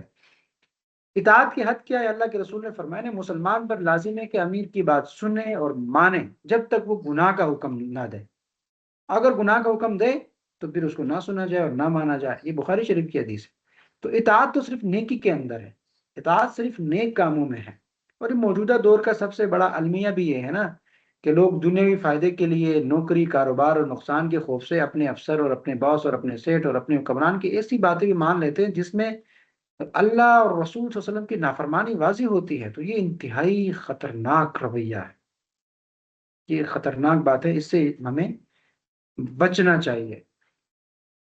تو لہٰذا اللہ رب العالمین یہاں پہ یہ بات کر رہا ہے کہ انسان اطاعت کرے اپنے پیرنٹس کی، لیکن وَإِن جَاهَدَاكَ لِتُشْرِكَ، یعنی اللہ کا کوئی شریک نہیں ہے، تو اس بات پر دلائل بھی مضبوط ہیں، لہٰذا کسی کے کہنے پر بغیر علم کے شرک مان لینا یہ پھر اندھی تقلید ہے، اور توحید کی واضح دلائل کے ہوتے ہوئے شرک ماننا یہ انتہائی بری اور قابل مذمت بات۔ اسی لیے اگر والدین بھی شرک کا حکم دے تو ان کی اطاعت ہرگز نہیں کی جائے گی، ان کی بات ہرگز نہیں مانی جائے گی۔ خلاصہ کیا ہوا کہ والدین کے ساتھ حسن سلوک اور ہر حال میں ان سے احسان کرنا ضروری ہے، لیکن شرک میں یا کسی گناہ میں کسی کی بھی اطاعت جائز نہیں ہے اور کسی کی بات ماننا جائز نہیں ہے۔ اللہ رب العالمین ہمیں والدین کے حقوق ادا کرنے اور شریعت پر مضبوطی سے قائم رہنے کی توفیق عطا فرمائے۔ آگے اسی سے متصل تاریخ کی کچھ انبیاء کے واقعات ہیں کہ حضرت نوح علیہ السلام کو دیکھے، اللہ رب العالمین نے اس کو نبوت دی، 950 سال تک وہ اپنی قوم کو للکارتا رہا، پکارتے رہے، دعوت دیتے رہے، اور ان کی قوم عجیب و غریب تھی کہ جب موسیٰ علیہ السلام ان کو پکارتے تھے، سامنے دعوت دیتے تھے، تو وہ اصابعہم فی آذان، اپنے کانوں میں نا یہ انگلیاں ٹھوستے تھے اور کمبلوں میں اپنے آپ کو اوڑھ لیتے تھے، اور ایسا ظاہر کرتے کہ ہم تو نہیں سنتے، تو نوح علیہ السلام پھر نہ جہرن پکار پکار کے دعوت دیتے تھے۔ تو یہ عجیب سی قوم تھی، بغاوت کر رہی تھی، سرکشی کر رہی تھی۔ نوح علیہ السلام کو کہتے کہ آپ جھوٹے ہیں، آپ اللہ کے نبی نہیں ہیں۔ تو 900 950 سال یہ کوئی چھوٹی بات نہیں ہے بھائی، 900 سال اور 950 سال اپنی قوم کو دعوت مسلسل دیتے رہے، اور قوم مسلسل انکار کرتی رہی، اور پھر نوح علیہ السلام کو یہ آزمایا گیا نا، ایک بہت بڑی آزمائش تھی یار، 900 سال آپ دعوت دیتے رہے اور آپ کے ماننے والوں میں اضافہ نہیں ہو رہا، تو یہ آزمائش ہے۔ بس پھر نوح علیہ السلام تھک گئے اور اللہ سے دعا کی کہ ان پر عذاب لائیں۔ پھر اللہ رب العالمین نے قوم کو غرق کر دیا طوفان کے اندر، اور نوح علیہ السلام کو اللہ نے کشتی کے ذریعے بچا لیا۔ تو ایک طرح سے نوح علیہ السلام بھی کیا کرتے رہے، 950 سال تو صبر کرتے رہے نا، حجت سے کام نہیں لیا۔ تو انبیاء ہمیشہ محسنین ہوتے ہیں اپنے قوم کے، ٹھیک ہے، احسان۔ تو اسی لیے آگے ہیں دوسری بات، حضرت ابراہیم علیہ السلام کا واقعہ ہے کہ دیکھیں اس کو آگ میں ڈالا گیا، ہجرت کرنے پر مجبور کیا۔ ابھی ہم نے سورۃ القصص کے اندر اس کو تفصیل سے دیکھا کہ مشقتیں تو اس نے برداشت کی ہے نا، وہ تو اپنے گھر بار کو چھوڑ کے باہر رہے ہیں، پھر جو ہے وہ فرعون کا انہوں نے مقابلہ کیا ہے۔ تو یہ اس میں بھی صبر ہے۔ لوط علیہ السلام کو دیکھے کہ قوم بدکار ہے، اور وہ قوم کو دعوت دیتے ہیں، قوم ان کی بات نہیں مانتے، بے شرم ہے، اور ان کے سامنے بدکاری کا مطالبہ کرتے ہیں، اور جو فرشتے آتے ہیں ان سے بھی یہ مطالبہ کرتے ہیں۔ تو یہ اس پہ بھی لوط علیہ السلام صبر کرتے ہیں، لیکن یہ کہ آخر میں انجام کیا ہے؟ انجام تو ضلالت و رسوائی و تباہی ہے، کہ قوم پر اللہ نے پتھر برسا دیے اور زمین میں دنسا دیے، ذلیل و رسوا کر دیا۔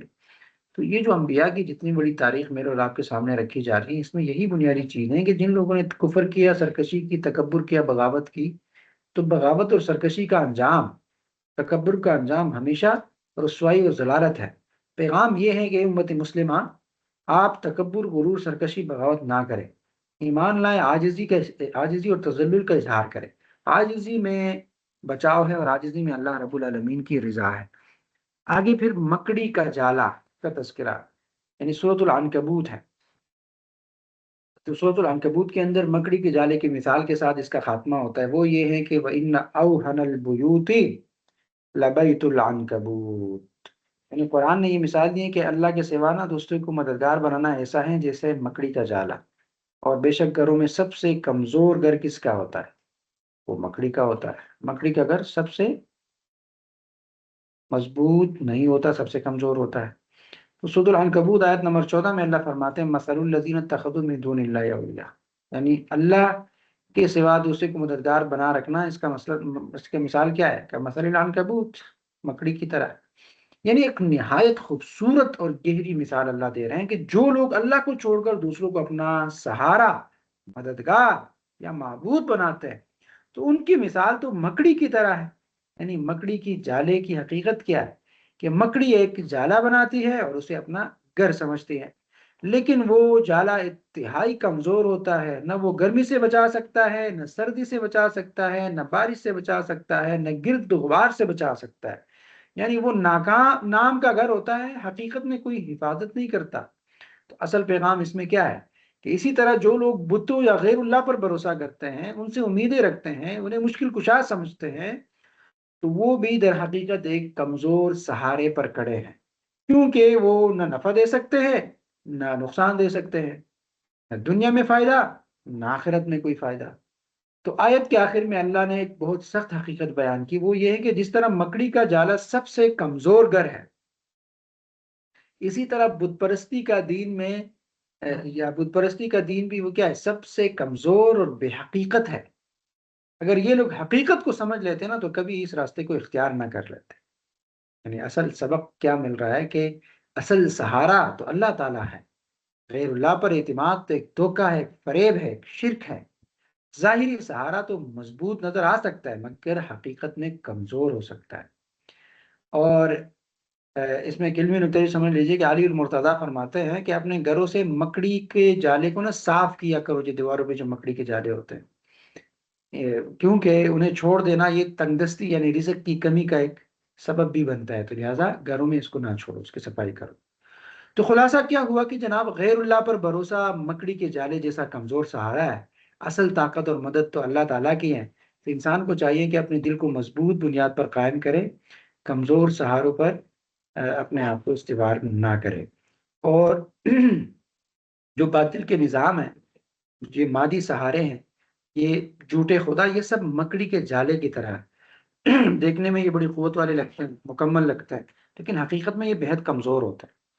اب یہ نا توحید پر قائم رہنے والے لوگ، ان کے پاس طاقت اور سہارا نہ بھی ہو لیکن مضبوط سہارا ہے۔ اللہ نے کہا جو میرے سہارے میں آ گیا نا فقد استمسک بالعروۃ الوثقی، تو اس نے ایک مضبوط سہارا تام لیا۔ ٹھیک ہے، اگرچہ آپ کے پاس ٹیکنالوجی نہیں ہے لیکن ایمان ہے، تو ایمان کا بڑا سہارا ہوتا ہے۔ دوسری طرف امریکہ، اسرائیل ہے، مغربی قوت ہیں، ویسٹ ہیں، ان کے پاس قوت ہیں، طاقت ہے، تو ان وہ ظاہری طور پر ہمیں بڑے اچھے لگتے ہیں اور بڑے طاقتور لگتے ہیں، مادی سہارے لگتے ہیں، ٹیکنالوجی میں بڑے آگے ہیں، لیکن حقیقت میں ان کی مثال بھی مکڑی کے جالے کی طرح ہے۔ اگر ایماندار اور مومنین متحد ہو گئے نا تو ایک مار بھی نہیں ہے یہ۔ ہاں، ان کے پاس قوت نہیں ہے ایمان کی قوت، اور ایمان کی قوت جس کے پاس ہونا تو وہ دنیا میں کبھی کسی سے ڈرتے نہیں ہیں۔ لیکن ہم چونکہ بے ایمان ہو گئے ہیں اور ایمان حقیقی ہمارے دلوں میں ہے نہیں، تو اس وجہ سے ہماری دنیا میں کوئی قوت نہیں ہے۔ تو یہ ہمیں بتاتا ہے کہ یہ جتنے بھی سہارے ہیں، یہ مکڑی کی جالے کی طرح کمزور ترین سہارے ہیں۔ لہٰذا اللہ کے علاوہ، انفرادی طور پر مجھے اور آپ کو یہ پیغام ہے کہ اللہ کے علاوہ اگر آپ نے مال کو سہارا بنایا ہوا ہے، آپ نے کسی نظام کو سہارا بنایا ہوا ہے، کسی جاب کو سہارا بنایا ہوا ہے، تو یہ کوئی سہارا نہیں ہے، سہارا اللہ ہونا چاہیے۔ یہ ساری چیزیں تو عنکبوت کی طرح ہے، مال عنکبوت کی طرح، اس کی اپنی کوئی حیثیت نہیں ہے، ختم ہو جائے گی۔ باقی چیزوں سے اگر میں نے اور آپ نے سہارے بنائے ہیں اور سہارے ڈھونڈ رہے ہیں، تو اللہ رب العالمین اس کی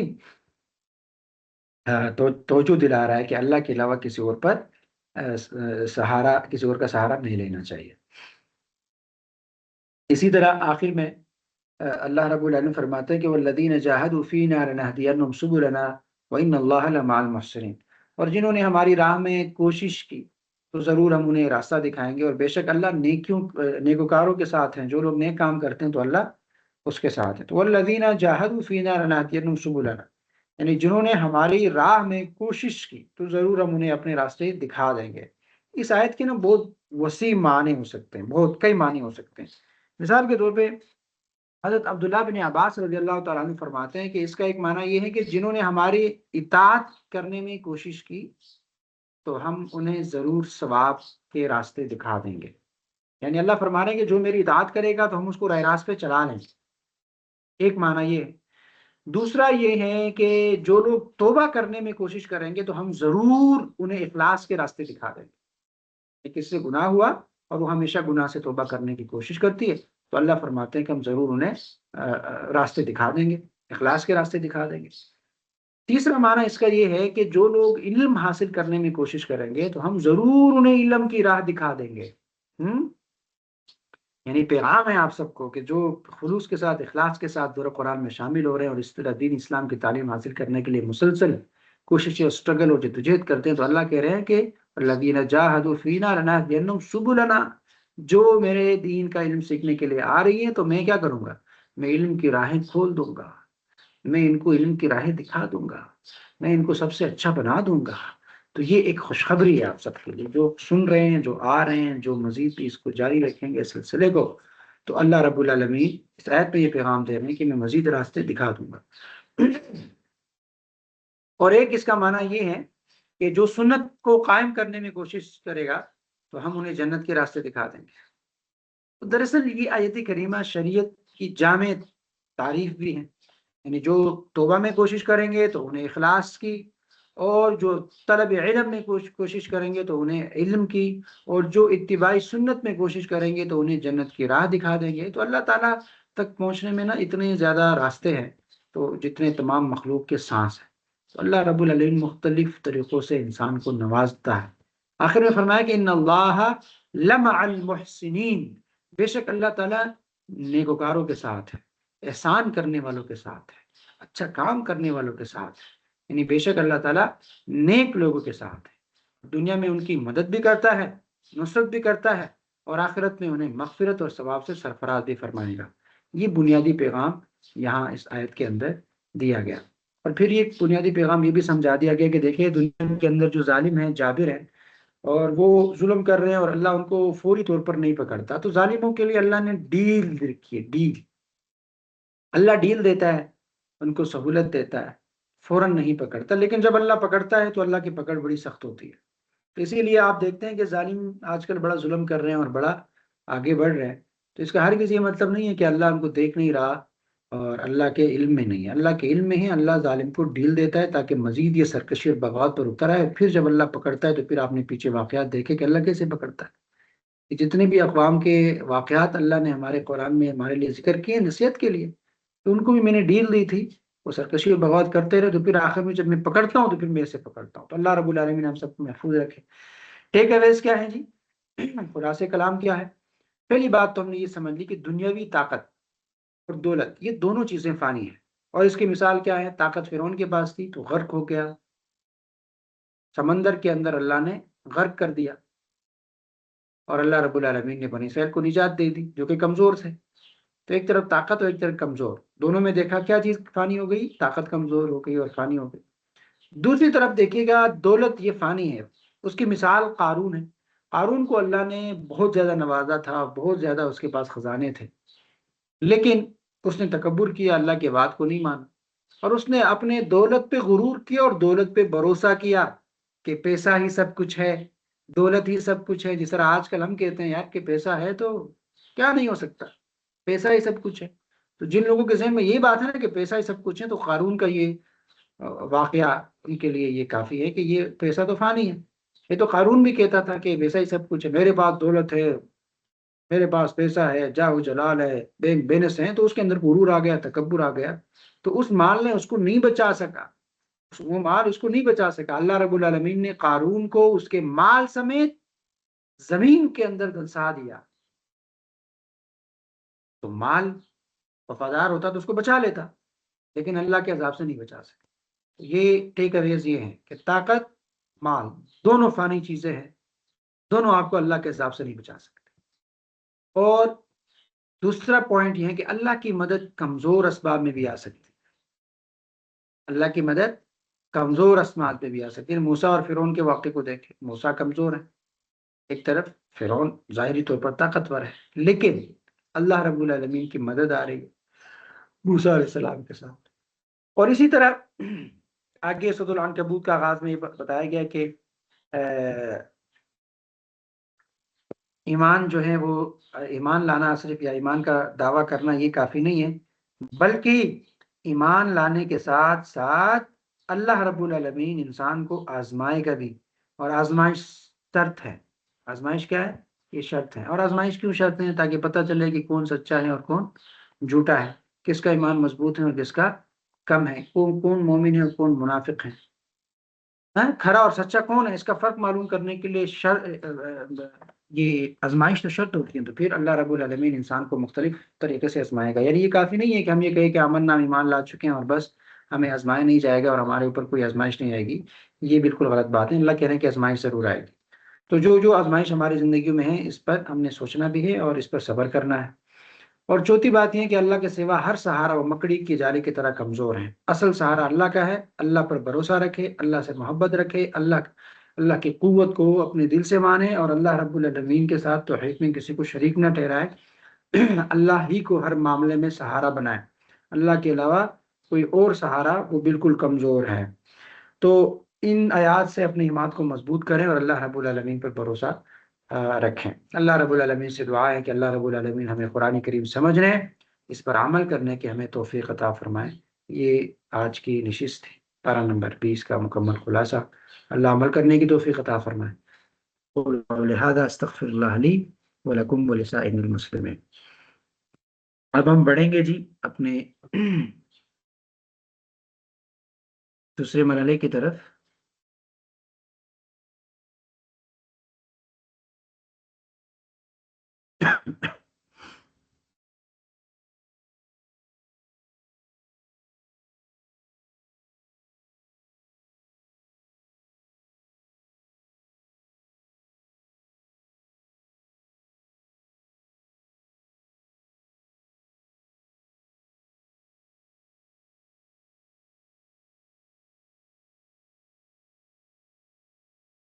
پارہ نمبر 20 کے اوامر و نواہی ذرا دیکھتے ہیں کہ کون سے کام ہیں جس کا حکم دیا گیا اور کون سے ایسے کام ہیں جس سے منع کیا گیا ہے اس پورے پارے کے اندر۔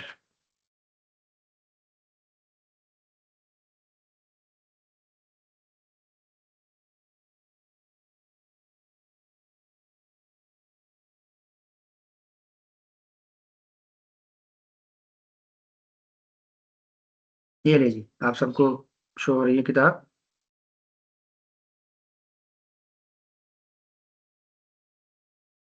پارہ نمبر 20، پارہ نمبر 20 کے اندر امن خلق، اس کے اندر کون سے اوامر و نواہی ہیں تو اس کا تذکرہ ہے۔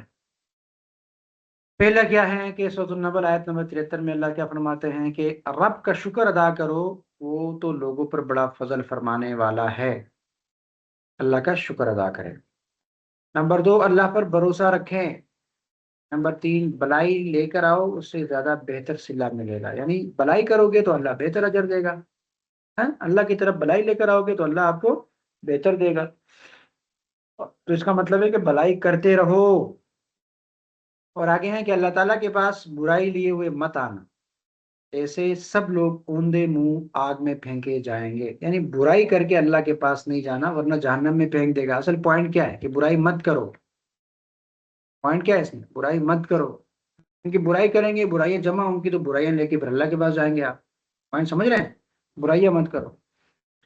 اور پھر بات کی جا رہی ہے کہ شہر مکہ کے رب کی بندگی کرو اور مسلم بن کر رہو، یعنی اللہ رب العالمین کی بندگی کرو اور مسلم بن کر رہو، اور یہ کہ قرآن پڑھ کر سناؤ، قرآن کریم کی تلاوت کیا کرو، اس کو پڑھو، لوگوں کو سناؤ۔ تو اس کے لیے کیا کرنا پڑے گا؟ یہ تو حکم ہے کہ قرآن پڑھ کر سناؤ، تو قرآن پڑھ کر سنانے کے لیے تو آپ کو قرآن پڑھنا آنا چاہیے نا۔ قرآن پڑھنا آنا کیسا آئے گا؟ قرآن کو تجوید کے ساتھ پڑھنا چاہیے، کیونکہ قرآن عربی زبان میں ہے، ہم عجمی ہیں، تو عجموں کو پھر عربی سیکھنی پڑے گی تاکہ قرآن کو درست پڑھ سکے۔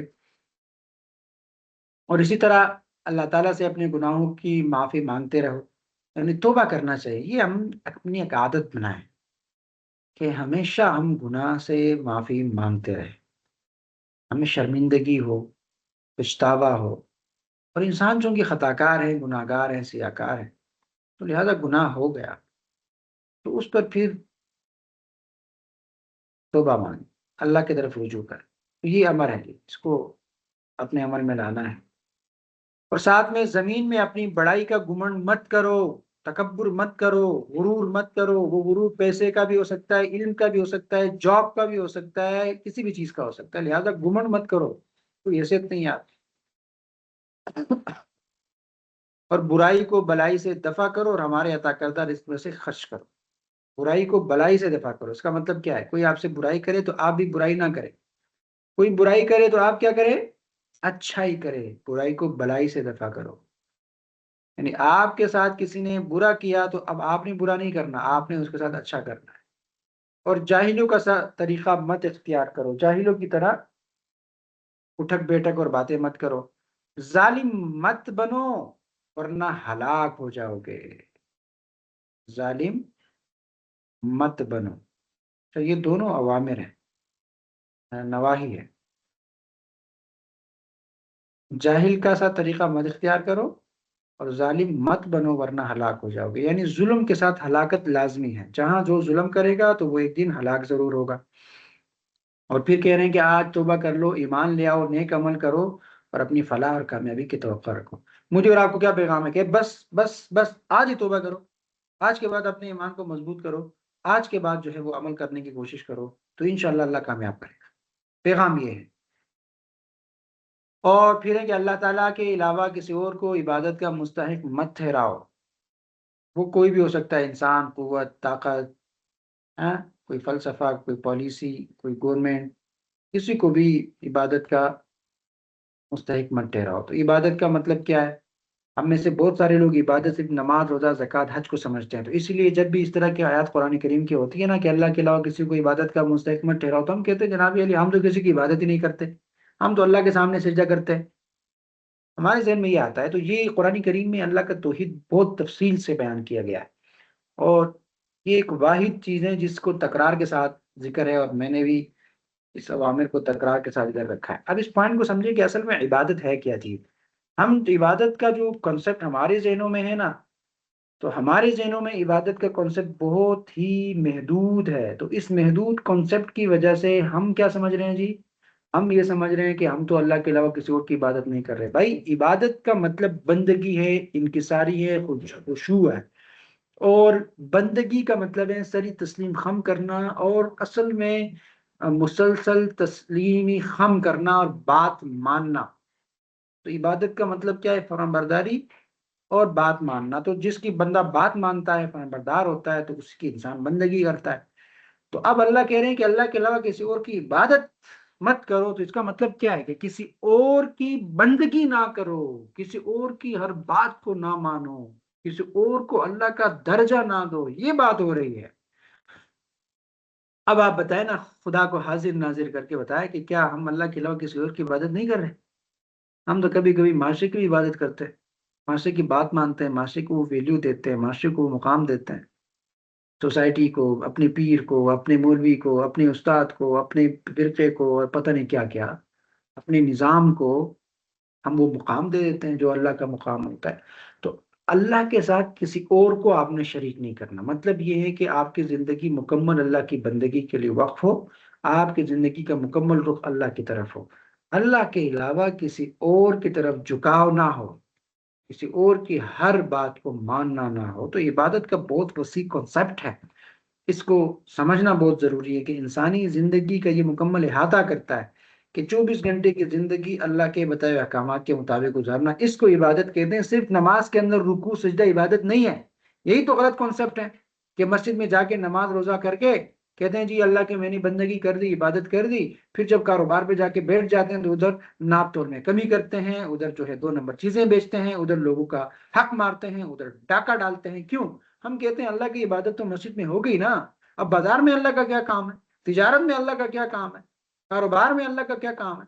یہی تو مسئلہ ہے۔ اسی لیے اللہ کہہ رہے ہیں کہ اللہ کے علاوہ کسی اور کو عبادت کا مستحق مت ٹھہراؤ، یعنی مسجد میں بھی اللہ کو رب مانو، اللہ کی عبادت کرو، بازار میں بھی اللہ کی عبادت کرو، آپ کی عدالتوں کے اندر بھی اللہ کی عبادت ہو، اور آپ کے نظام کے اندر بھی اللہ کی عبادت ہو۔ پوائنٹ سمجھ رہے ہیں؟ ہر جگہ اللہ اللہ نظر آنا چاہیے، یہی تو غلط فہمی ہے کہ ہمارا عقیدہ توحید سکڑ چکا ہے۔ ہم میں سے بہت سارے لوگوں کو توحید کا پتہ نہیں ہے، اور ہر فرقہ اپنے حساب سے توحید کو بیان کر رہا ہے۔ ہاں؟ اب لوگ کہتے ہیں ہم اللہ کی مان رہے ہیں، ہم اللہ کو اپنا معبود مانتے ہیں، اور پھر جا کے طاغوتی نظام کو سپورٹ کر رہے ہوتے ہیں۔ تو طاغوتی نظام کو جو آپ نے سپورٹ کر دیا، تو آپ نے تو سب سے بڑا شرک کر دیا، اور یہ شرک آپ کو کوئی بتائے گا بھی نہیں، یہ آپ کو مولوی بھی نہیں بتائے گا۔ مسئلہ تو یہ ہے، مسئلہ تو یہ ہے کہ اللہ کی توحید کو بھی لوگ رنگ دے کے اپنے اپنے حساب سے پڑھا رہے ہوتے ہیں اور سمجھا رہے ہوتے ہیں۔ خدا کے بندو، محمد مصطفیٰ صلی اللہ علیہ وسلم نے جس توحید کا تذکرہ کیا ہے، اور جو قرآن جس توحید سے بھرا ہوا ہے، تو اس کو اس پوائنٹ سے سمجھیے، پوری طور پر سیرت کو اپنے سامنے رکھے نا، کہ اللہ کے رسول کہہ رہے ہیں کہ شرک کیا ہے اور توحید کیا ہے۔ اللہ کے رسول شرک کی ساری بتوں کو ختم کرتے ہیں، اور اس پہ قرات نہیں کرتے کہ جناب بت ختم ہوگی تو ٹھیک ہے، ہم صرف یہ کعبے کے اندر اللہ اللہ کریں گے۔ باہر جو ملک ہے اس کے اندر آپ کا نظام چلے گا، سرمایہ دارانہ نظام چلے گا، ظلم کا نظام چلے گا، جبر کا نظام چلے گا، بس ٹھیک ہے، اسی کو میں توحید سمجھتا ہوں۔ ایسا تو نہیں کیا اللہ کے رسول۔ اللہ کے رسول نے کیا کہا؟ پورے نظام کو چیلنج کر رہا ہوں، اس پورے نظام میں مجھے اللہ نظر آنا چاہیے۔ خانہ کعبہ کے اندر بت بھی توڑوں گا، آپ کے مارکیٹ کے اندر جو تجارت ہو رہی ہے اس پہ بھی طاغوتی نظام ہے، اس کو توڑوں گا، ادھر بھی اللہ نظر آنا چاہیے۔ اور پھر مدینہ کی پوری ریاست کو قائم کر کے اللہ کے رسول نے بتایا کہ ہر جگہ اللہ ہے۔ اسی کو کہتے ہیں عبادت، کہ ہر جگہ اللہ اللہ نظر آئے، اسی کو کہتے ہیں توحید۔ تو توحید تو انسان کے پوری یہ زندہ جاوید قوت تھی ایک زمانے میں توحید۔ لوگ جو توحید مانتے تھے تو وہ دنیا کے سپر پاور کے سامنے ڈٹ جاتے تھے، اور لوگ ڈرتے تھے کہ یہ توحید والے لوگ ہیں۔ آج کل تو توحید والے لوگ بتنگڑ کی طرح اڑ جاتے ہیں، کیونکہ توحید ہے ہی نہیں۔ مطلب یہ کہ توحید کو سمجھا نہیں ہے لوگوں نے، توحید کو ایک فلسفہ علمی فلسفہ سمجھایا، فلسفہ علم سمجھا کے لوگ پڑھا دیتے ہیں۔ یہ زندہ قوت ہے، اس کو ایک زندہ قوت کے طور پر لینا چاہیے۔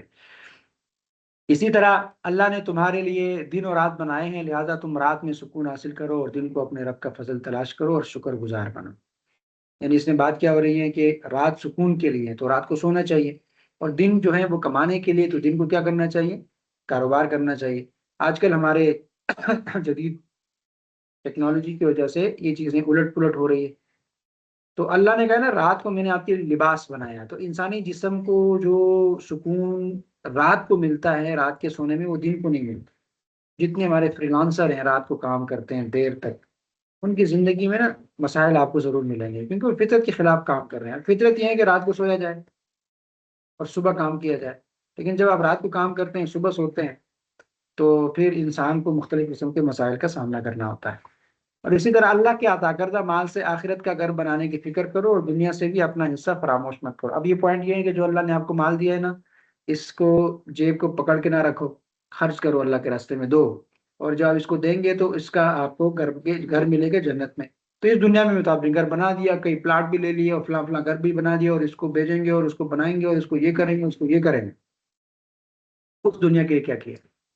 یہ سب تو یہاں رہ جائیں گے نا۔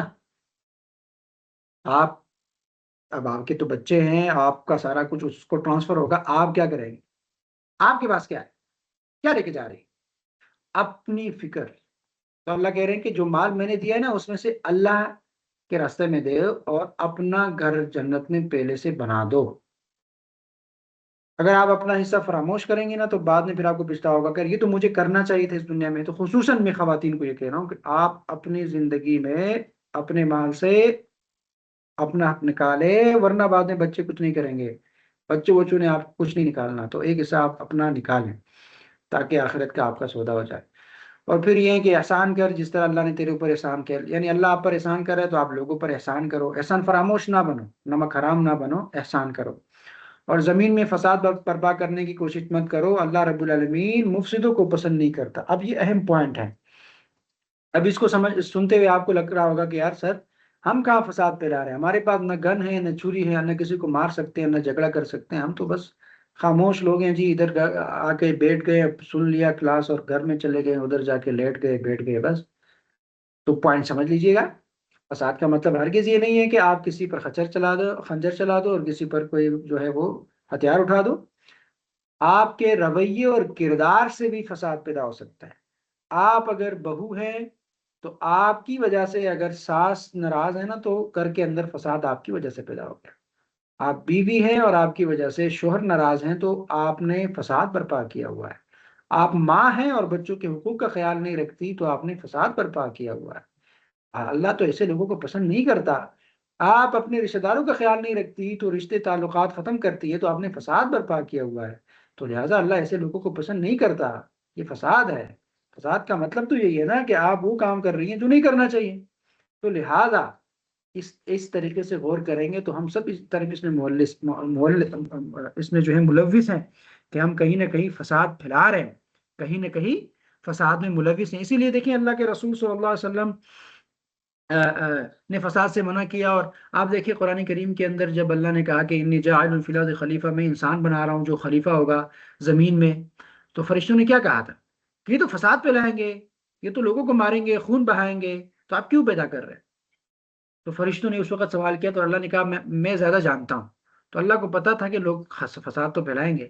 تو اب ذرا ایک منٹ کے لیے آپ نے سوچنا ہے، میں نے اور آپ نے کیا سوچنا ہے کہ کہیں ایسا نہ ہو کہ ہم وہ لوگ نہ بن جائے جس کے بارے میں فرشتے کہتے تھے کہ تو فساد پھیلائیں گے۔ تو میں اور آپ کہیں فساد تو نہیں پھیلا رہے۔ تو اپنا محاسبہ ضرور کرنا ہے، سوچنا ضرور ہے کہ کہیں ہم ان فساد والے لوگوں میں نہ ہو۔ تو لہذا جہاں جہاں آپ کو فساد دکھ رہا ہے اس فساد کو ختم کرنے کی کوشش کریں، اور ساتھ میں نیک عمل کرنے والے مومن بنیں اور صبر سے کام لیں۔ یعنی آپ جب ایمان لائیں تو اب نیک عمل کریں اور نیک عمل کر کے پھر اس پر مستقیم رہیں، صبر سے کام لیں، اور زمین میں اپنی بڑائی مت چاہو، ورنہ اور نہ ہی فساد سے کام لو۔ یعنی آپ یہ نہ چاہو کہ یار میں میرا نام ہی ہو، میرا کام ہی ہو، یہ بڑائی اور یہ تکبر، اس میں آپ مبتلا نہ ہو، اور اللہ تعالیٰ کے پاس بلائی لے کر آؤ، عند اللہ اس سے بہتر بلائی ملے گی۔ یعنی اللہ کے لیے آپ بلائی لے کے جائیں گے تو اللہ زیادہ بلائی دے گا۔